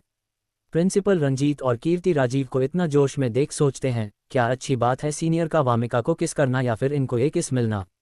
प्रिंसिपल रंजीत से अब रुक नहीं गया, वो कहते हैं, तुम कहना क्या चाहते हो, क्या अच्छी बात है, क्या तुम्हें मेरी किस इतना पसंद आया? प्रिंसिपल रंजीत के किस का सुनकर तो राजीव उछलकर 2 कदम पीछे हो गए, उन्हें तो अब जैसे रंजीत से डर लगने लगा था। आखिर वो प्रिंसिपल रंजीत उनका पहला किस जो चुराने वाले थे। उन्होंने न जाने कितने सालों से कितनी खूबसूरत लड़कियों से अपने किस को बचा कर रखा था, और वो किसने ले लिया इस थर की दोस्त रंजीत ने। राजीव का चेहरा ही अजीब सा बन जाता है, वो जल्दी जल्दी अपने होठों को साफ करने लगते हैं। हाक थू थू थू, वो पानी का गरारा भी करते हैं और खूब अच्छे से अपने होठों को साफ करते हैं। उन्हें देखकर तो ऐसा लग रहा था कि जैसे वो अपने होठों से जहर साफ कर रहे हों। प्रिंसिपल रंजीत भी जब ये सब नज़ारा देखते हैं तो वो भी यही करते हैं, वो बड़बड़ाते हैं, मुझे भी तुम्हें किस करने का कोई शौक नहीं है, मजबूरी में करना पड़ा था। कुछ देर बाद जब दोनों नॉर्मल हो जाते हैं तब प्रिंसिपल रंजीत कहते हैं, आखिर क्या बात अच्छी है जो तुम खुश हो गए थे सोचकर? राजीव कहते हैं, सीनियर ने वामिका को किस किया तो जरूर वो उसे पसंद करते होंगे, नहीं तो वो ऐसा नहीं करते, इसका मतलब वो वामिका की जिम्मेदारी लेंगे। अब मुझे वामिका की कोई चिंता करने की जरूरत नहीं है, वो जरूर अब उन ऊंचाइयों को छुएगी जिसकी मैं कल्पना भी नहीं कर सकता। सीनियर के हर एक एक्शन में कोई ना कोई मकसद और बातें छुपी हुई होती है। सीनियर यह साबित करना चाहते हैं कि वामिका अब उनकी है, जिसे अब कोई भी हट नहीं कर सकता है। अब मैं आराम से मार सकता हूँ। प्रिंसिपल रंजीत कहते हैं, तुम्हारा ये क्या मतलब है? सीनियर ने बस किस ही तो किया था, इसका यह मतलब थोड़ी होता है। राजीव कहते हैं, तुम अब तक सीनियर को समझ ही नहीं पाए। सीनियर के छोटे छोटे एक्शन में बहुत ही गहरी राज छिपे होते हैं, जिन्हें हम नहीं समझ सकते हैं, पर हम अंदाज जरूर लगा सकते हैं। अब कुछ समझे? प्रिंसिपल रंजीत हाँ में सिर हिला देते हैं। इधर अंदर कमरे में वामिका बैठी हुई थी, वो ब्लश कर रही थी और मुस्कुरा भी रही थी। वो बड़बड़ाती है, क्या सच में अक्षत सर ने मुझे किस किया था, वह भी 15 बार? काश उस समय मुझे होश रहा होता तो कितना अच्छा होता। ये सब सोचते हुए वामिका का पूरा चेहरा टमाटर की तरह लाल हो गया था। वो अपना चेहरा दोनों हाथों से ढक लेती है, उसके दिल की धड़कन बहुत तेज हो रखी थी। वो धीरे से कहती है, इसका मतलब वो भी मुझे पसंद करते हैं, पर कहीं ऐसा तो नहीं कि उन्होंने उस टेक्निक को यूज़ करने के लिए ऐसा किया हो सकता है उस सीपीआर टेक्निक में ऐसा करना ही पड़ता हो, तो उन्हें मजबूरी में करना पड़ा होगा। पर कुछ भी हो, उन्होंने मुझे किस किया। ये सब सोच सोच कर ही वामिका के दिल में हजारों फूल खिल रहे थे। स्पीति वैली के पहाड़ियों पर अक्षत लेटा हुआ था। वो अचानक से खड़ा हो जाता है और ऊपर देखकर चिल्लाते हुए कहता है, ओए भगवान, तुम चाहे जो कर लो, अब मैं पावरफुल बनकर ही रहूंगा, मैं हार नहीं मानने वाला। और पावरफुल बनकर मैं मास्टर भूमि को भी ढूंढ लूंगा और मैं 2 लड़कियों से शादी करूंगा। अरे नहीं 3 से, नहीं 4 लड़कियों से शादी करूंगा, हो सकता है ये नंबर बढ़ भी जाए, समझे? मेरी बात तुम सुन रहे हो ना? इतना कहकर अक्षत सामने के पत्थर पर अपना पंच मारता है और चिल्लाकर कहता है, यह मेरा वादा है। तभी उसे कुछ याद आता है, वो अपना हाथ बड़े ही हैरानी से देखता है, बड़बड़ाता है, होरे मुझे दर्द क्यों नहीं हो रहा है? कहीं मेरे हाथ का कनेक्शन दिमाग से कट तो नहीं गया है? वो अपने दूसरे कांपते हाथ से उस हाथ को चींटी काटता है तो उसे दर्द होता है। वो अपना हाथ पकड़कर कहता है, अरे तुम तो बिल्कुल ठीक हो, मैं तो डर ही गया था। लेकिन तभी वो पत्थर पूरा धूल बनकर नीचे पसर जाता है। वो अचानक से देख अक्षत 4 कदम पीछे उछल जाता है, चिल्लाते हुए, अरे मम्मी लैंडस्लाइड हो रही है। लेकिन जब वो ध्यान से देखा है तो ये लैंडस्लाइड नहीं थी, बल्कि वो पत्थर धूल बन गई थी। अक्षत बड़ी बड़ी आंखों से उसे धूल को देखते हुए बड़बड़ाता है, अरे ये क्या हुआ? क्या ये पत्थर नहीं मिट्टी था जो ऐसे गिर गया? एक सेकंड, कहीं मेरी कल्टीवेशन पावर जागृत तो नहीं हो गई? क्या ये सच है? नहीं, ऐसा कैसे हो सकता है? मास्टर भूमि ने कहा था कि मेरी कल्टीवेशन पावर जागृत नहीं होगी, तो फिर यह क्या है? क्या ये कोई सपना है? हाँ जरूर यह सपना ही है। अक्षत अपने गालों पर 2-3 चाटे मारता है तो उसे काफी दर्द होता है। वो बड़बड़ाता है, नहीं नहीं, ये कोई सपना नहीं है। अक्षत को तो सामने के नज़ारे पर भरोसा ही नहीं हो रहा था। होता भी कैसे? अचानक से ये होगा तो भरोसा कैसे होगा? उसे तो लग रहा था कि यह कोई सपना है, ये हकीकत नहीं है। इसलिए वो अपने आप को थप्पड़ भी मारता है। जब उसे दर्द होता है तब उसे समझ आता है कि ये तो हकीकत है, ये कोई सपन नहीं है जैसा कि वो सोच रहा है। सच में उसके पंच करने से यह पत्थर धूल बन गया था। वो अब दोबारा से ऐसा करता है तो इस बार भी वही होता है, वो पत्थर धूल बन जाती है। वो ऐसा कई बार करता है तो रिजल्ट तो वही था। तो वो अब जैसे खुशी से पागल हो रहा था, क्योंकि ऐसे पत्थर को धूल बना देने का मतलब था कि जरूर उसकी पावर जागृत हो गई है। वो चिल्लाता है, मेरी पावर जागृत हो गई, मेरी पावर जागृत हो गई, अब मैं फाड़ कर रख दूंगा, इस दुनिया को हिला कर रख दूंगा। हाँ हाँ हाँ, तैयार हो जाओ सब, अब मैं आ रहा हूँ, सब कुछ हिला कर रख दूंगा मैं। श्वेता और कौवा जो अक्षत को ऐसा करते हुए एक पेड़ पर बैठकर देख रहे थे। श्वेता कहती है, मास्टर किस चीज को हिलाने की बात कर रहे हैं? कौवा कहता है, देखो तुम मास्टर के बातों का गलत मतलब मत निकालना, मास्टर के कहने का मतलब है सबको शॉक देंगे, सब उनकी पावर देखकर हैरान हो जाएंगे। श्वेता मुंह बनाते हुए कहती है, मैं कहाँ मास्टर के बातों का गलत मतलब निकाल रही हूँ, ये तो तुम ही मेरे बारे में गलत सोच रहे हो कि मैं ऐसा मतलब निकालती हूँ। कौवा सोचता है, अरे मुझे तुम्हारे बारे में सब पता है कि तुम्हारे मन में मास्टर को लेकर कितने ठरक भरी सोच है।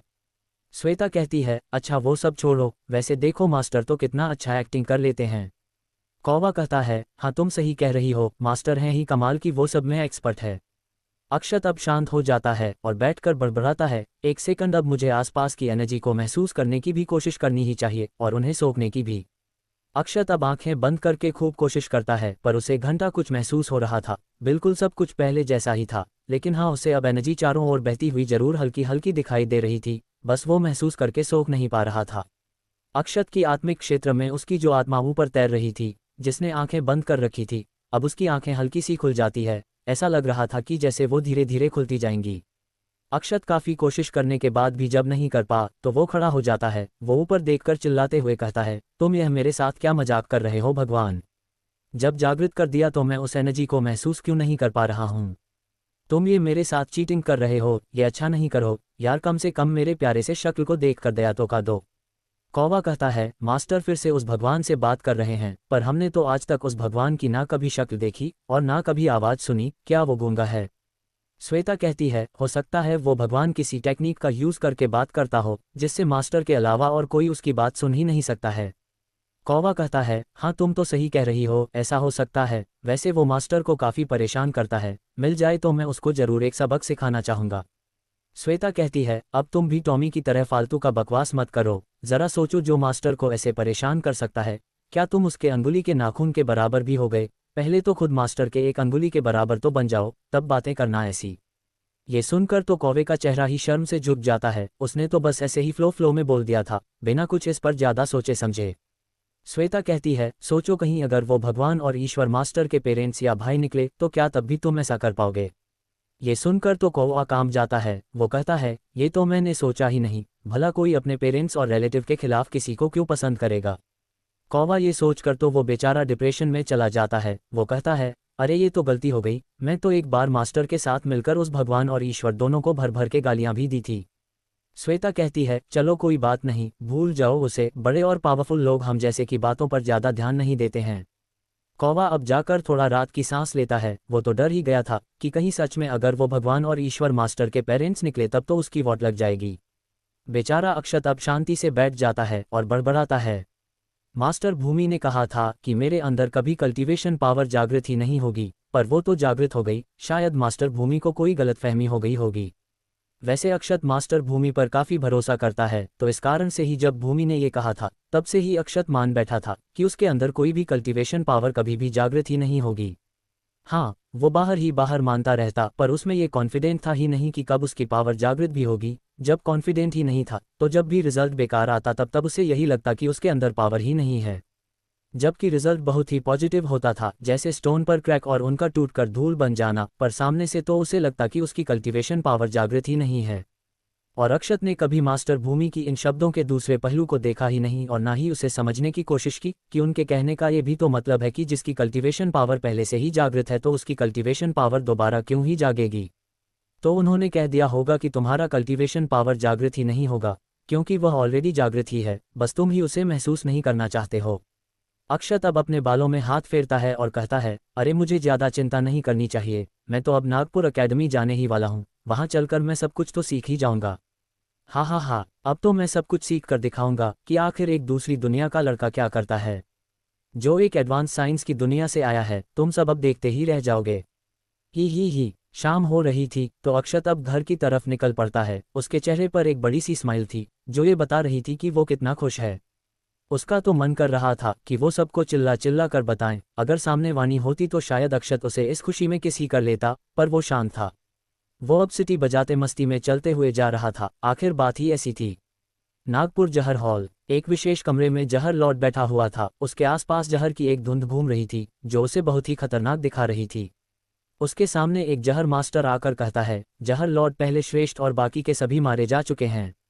वो ये कहते हुए कांप रहा था। उसे डर था कि कहीं जहर लॉर्ड इस बात से गुस्सा होकर उसे ही न खत्म कर दे, क्योंकि जहर लॉर्ड ऐसा कई बार कर चुका है। वो गुस्से में उस जानकारी लाने वाले को ही खत्म कर देता है। जहर लॉर्ड शांत था। वो सीरियस आवाज में कहता है, क्या ये सच है? वो जहर मास्टर कहता है, जी जहर लॉर्ड। उन सभी का आत्मा दीप बुझ गया है, जिससे ये साफ है कि उनकी आत्मा भी मर चुकी है। आत्मा दीप एक प्रकार का छोटा सा फॉर्मेशन होता है जिसमें उस व्यक्ति की आत्मा की एनर्जी को रख जाता है और ये उसी से जलती रहती है, और जैसे ही उस व्यक्ति की आत्मा मरती है तो ये आत्मा दीप बुझ जाता है। जहर लॉर्ड गुस्से में अपने चाय का कप रखता है तो उसका एक जहर की लहर कमरे में फैल जाती है। वो जहर मास्टर तो उसकी वजह से 4 कदम पीछे चला गया था। वो तो अच्छा हुआ कि उसका लेवल अच्छा था, नहीं तो शायद वो इस जहर से मर ही जाता। जहर लॉर्ड कहता है, बाकी के श्रेष्ठों को बुलाओ, उनसे कहना कि मैं जल्द से जल्द एक मीटिंग करना चाहता हूँ, मुझे कोई भी बहाना नहीं चाहिए। वो जहर मास्टर अपना सिर झुकाता है और तेजी से बाहर चला जाता है। वैसे भी उसका तो उस कमरे में डर और घबराहट से दम घुट रहा था। कुछ देर बाद 4 श्रेष्ठ आते हैं जो जहर लॉर्ड के सामने नमन करते हैं। जहर लॉर्ड उनसे कहता है कि मुझे बस वो जहर बॉडी वाली लड़की चाहिए, उसके लिए तुम सबको जो भी करते बने वो सब करो, चाहे पूरा शहर ही क्यों ना खत्म करना पड़े वो भी कर दो, पर मुझे वो लड़की चाहिए, वो भी जिंदा। सुन रहे हो ना तुम सब? और अगर नहीं ला सके तो फिर आना ही मत, नहीं तो मैं तुम सबको जिंदा नहीं छोड़ने वाला। उन जहर मास्टरों को पहले ही पता था कि उस जहर बॉडी वाली लड़की को लाने के लिए पहला श्रेष्ठ गया था, लेकिन वो अभी तक नहीं आया और अब उन्हें भेजा जा रहा है। इसका मतलब तो यही है कि वो पहला श्रेष्ठ मारा जा चुका है। वो चारों अब स्पीति वैली के लिए निकल पड़ते हैं। एक कहता है, जैसा कि तुम तीनों को पता ही होगा कि पहले श्रेष्ठ भी मारे जा चुके हैं, इसका मतलब ये सच है कि वहां पर कोई बहुत ही हाई लेवल का बीस्ट है, इसलिए हमें सावधान रहना होगा। हम कोई भी गलती नहीं कर सकते हैं, और अगर लगे कि कोई हमारे बीच आ रहा है तो उसे खत्म करने में कोई भी देरी मत करना। बाकी के तीनों सिर हिला देते हैं, उन्हें तो पता ही था कि अब क्या करना है। अक्षत अब घर पहुंच गया था। वो प्रिंसिपल रंजीत के पास जाता है और कहता है, आपने मुझे बताया था कि नागपुर एकेडमी में एडमिशन के लिए प्रिंसिपल 3 लोगों को चुन सकते हैं, तो आपने मुझे और वामिका को चुन लिया, तो क्या आप बता सकते हैं कि वो तीसरा कौन है जिसे आपने चुना है एडमिशन के लिए? प्रिंसिपल रंजीत कहते हैं, अभी तक तो ऐसा कोई मिल ही नहीं है, अगर मिल जाएगा तो फिर मैं आपको बता सकता हूँ। ये सुनकर तो अक्षत की आंखों में चमक आ जाती है। वो कहता है, ये तो अच्छी बात है। अक्षत को इतना एक्साइटेड देख प्रिंसिपल रंजीत कहते हैं, क्या अच्छी बात है? अक्षत अब नॉर्मल होते हुए कहता है, क्या आप मेरी एक और मदद कर सकते हैं? प्रिंसिपल रंजीत कहते हैं, इसमें भी कोई पूछने वाली बात है, आप बस कहिए, मुझसे हो सका तो मैं आपकी जरूर मदद करूंगा। प्रिंसिपल रंजीत सोचते हैं, सीनियर ने मुझे एक हाई लेवल का सेवा दिया और फिर उन्हीं की वजह से मेरी और मेरी बेटी कीर्ति की उसे शेडो कल्टीवेटर से जान बची। अगर उन्होंने सही टाइम पर गोल्डन फ्लेम कॉय को न भेजा होता तब तो हमारी कहानी ही खत्म थी। अब अगर मुझसे मेरी जान भी मांग ले तो वो भी मैं दे दूं। अक्षत थोड़ा हिचकिचाते हुए कहता है, वो मैं ये कह रहा था कि क्यों ना आप तीसरे स्टूडेंट के रूप में ईशानी को सेलेक्ट कर लीजिए, क्या आप ये कर सकते हैं?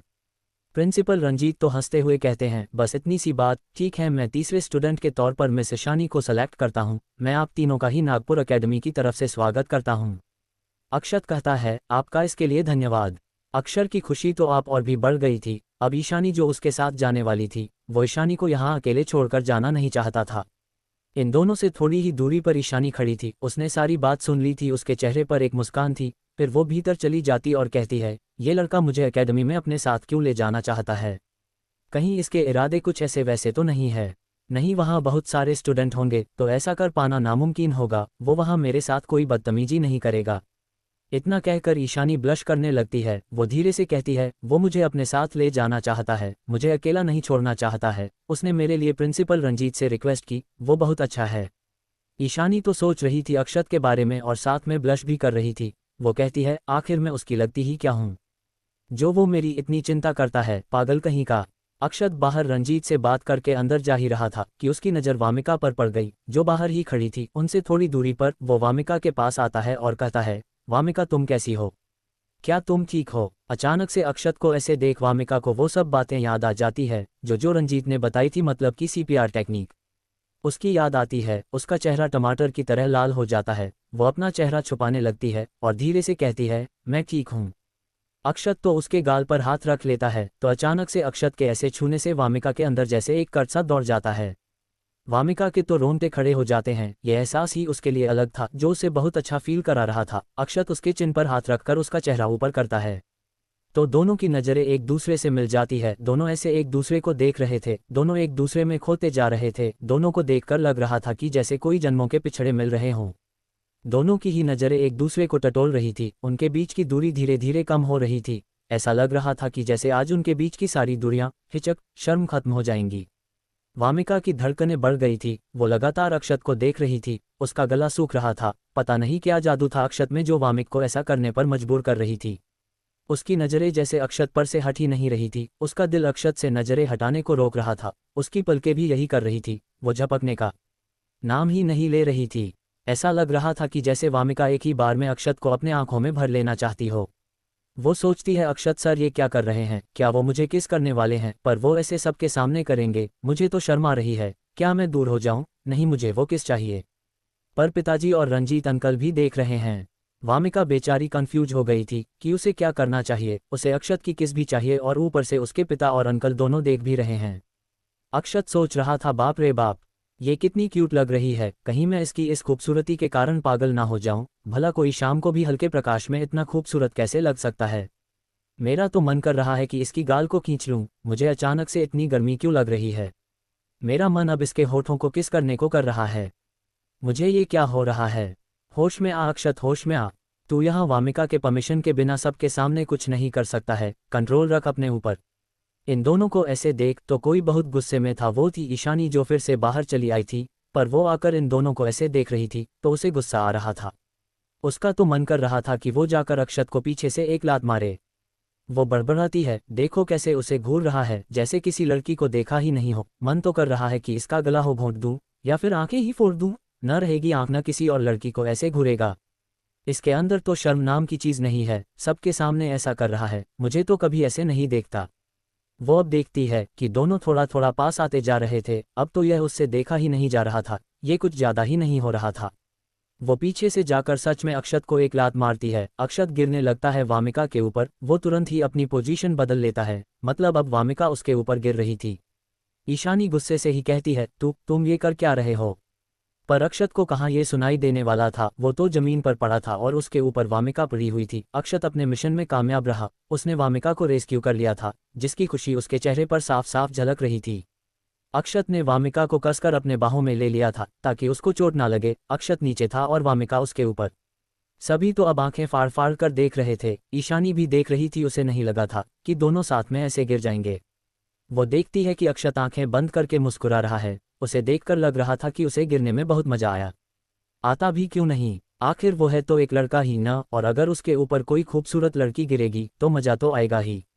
ये देखकर तो ईशानी को और भी गुस्सा आ रहा था। मतलब वो इन दोनों को दूर करने के लिए अक्षत को धक्का दी, लेकिन यहाँ तो दोनों और भी चिपक गए। अक्षत के दिमाग में चल रहा था, वाह क्या बात है।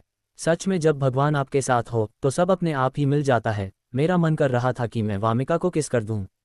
हालांकि मुझे किस नहीं मिला, पर उसको ऐसे अपने बाहों में लेना, उसे बचाना, ये कितना आनंददायक है। बहुत मजा आ रहा है। आज का दिन तो बहुत अच्छा है। वामिका की क्या खुशबू है।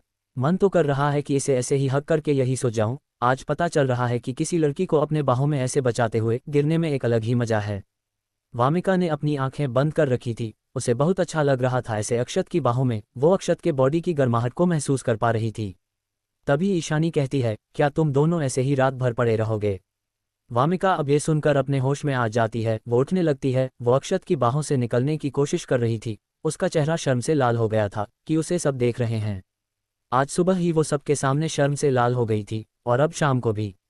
अक्षत भी अब अपने ख्याल से बाहर आता है। वो वामिका से कहता है, क्या तुम ठीक हो? तुम्हें कुछ हुआ तो नहीं? कहीं चोट तो तुम्हें नहीं आई?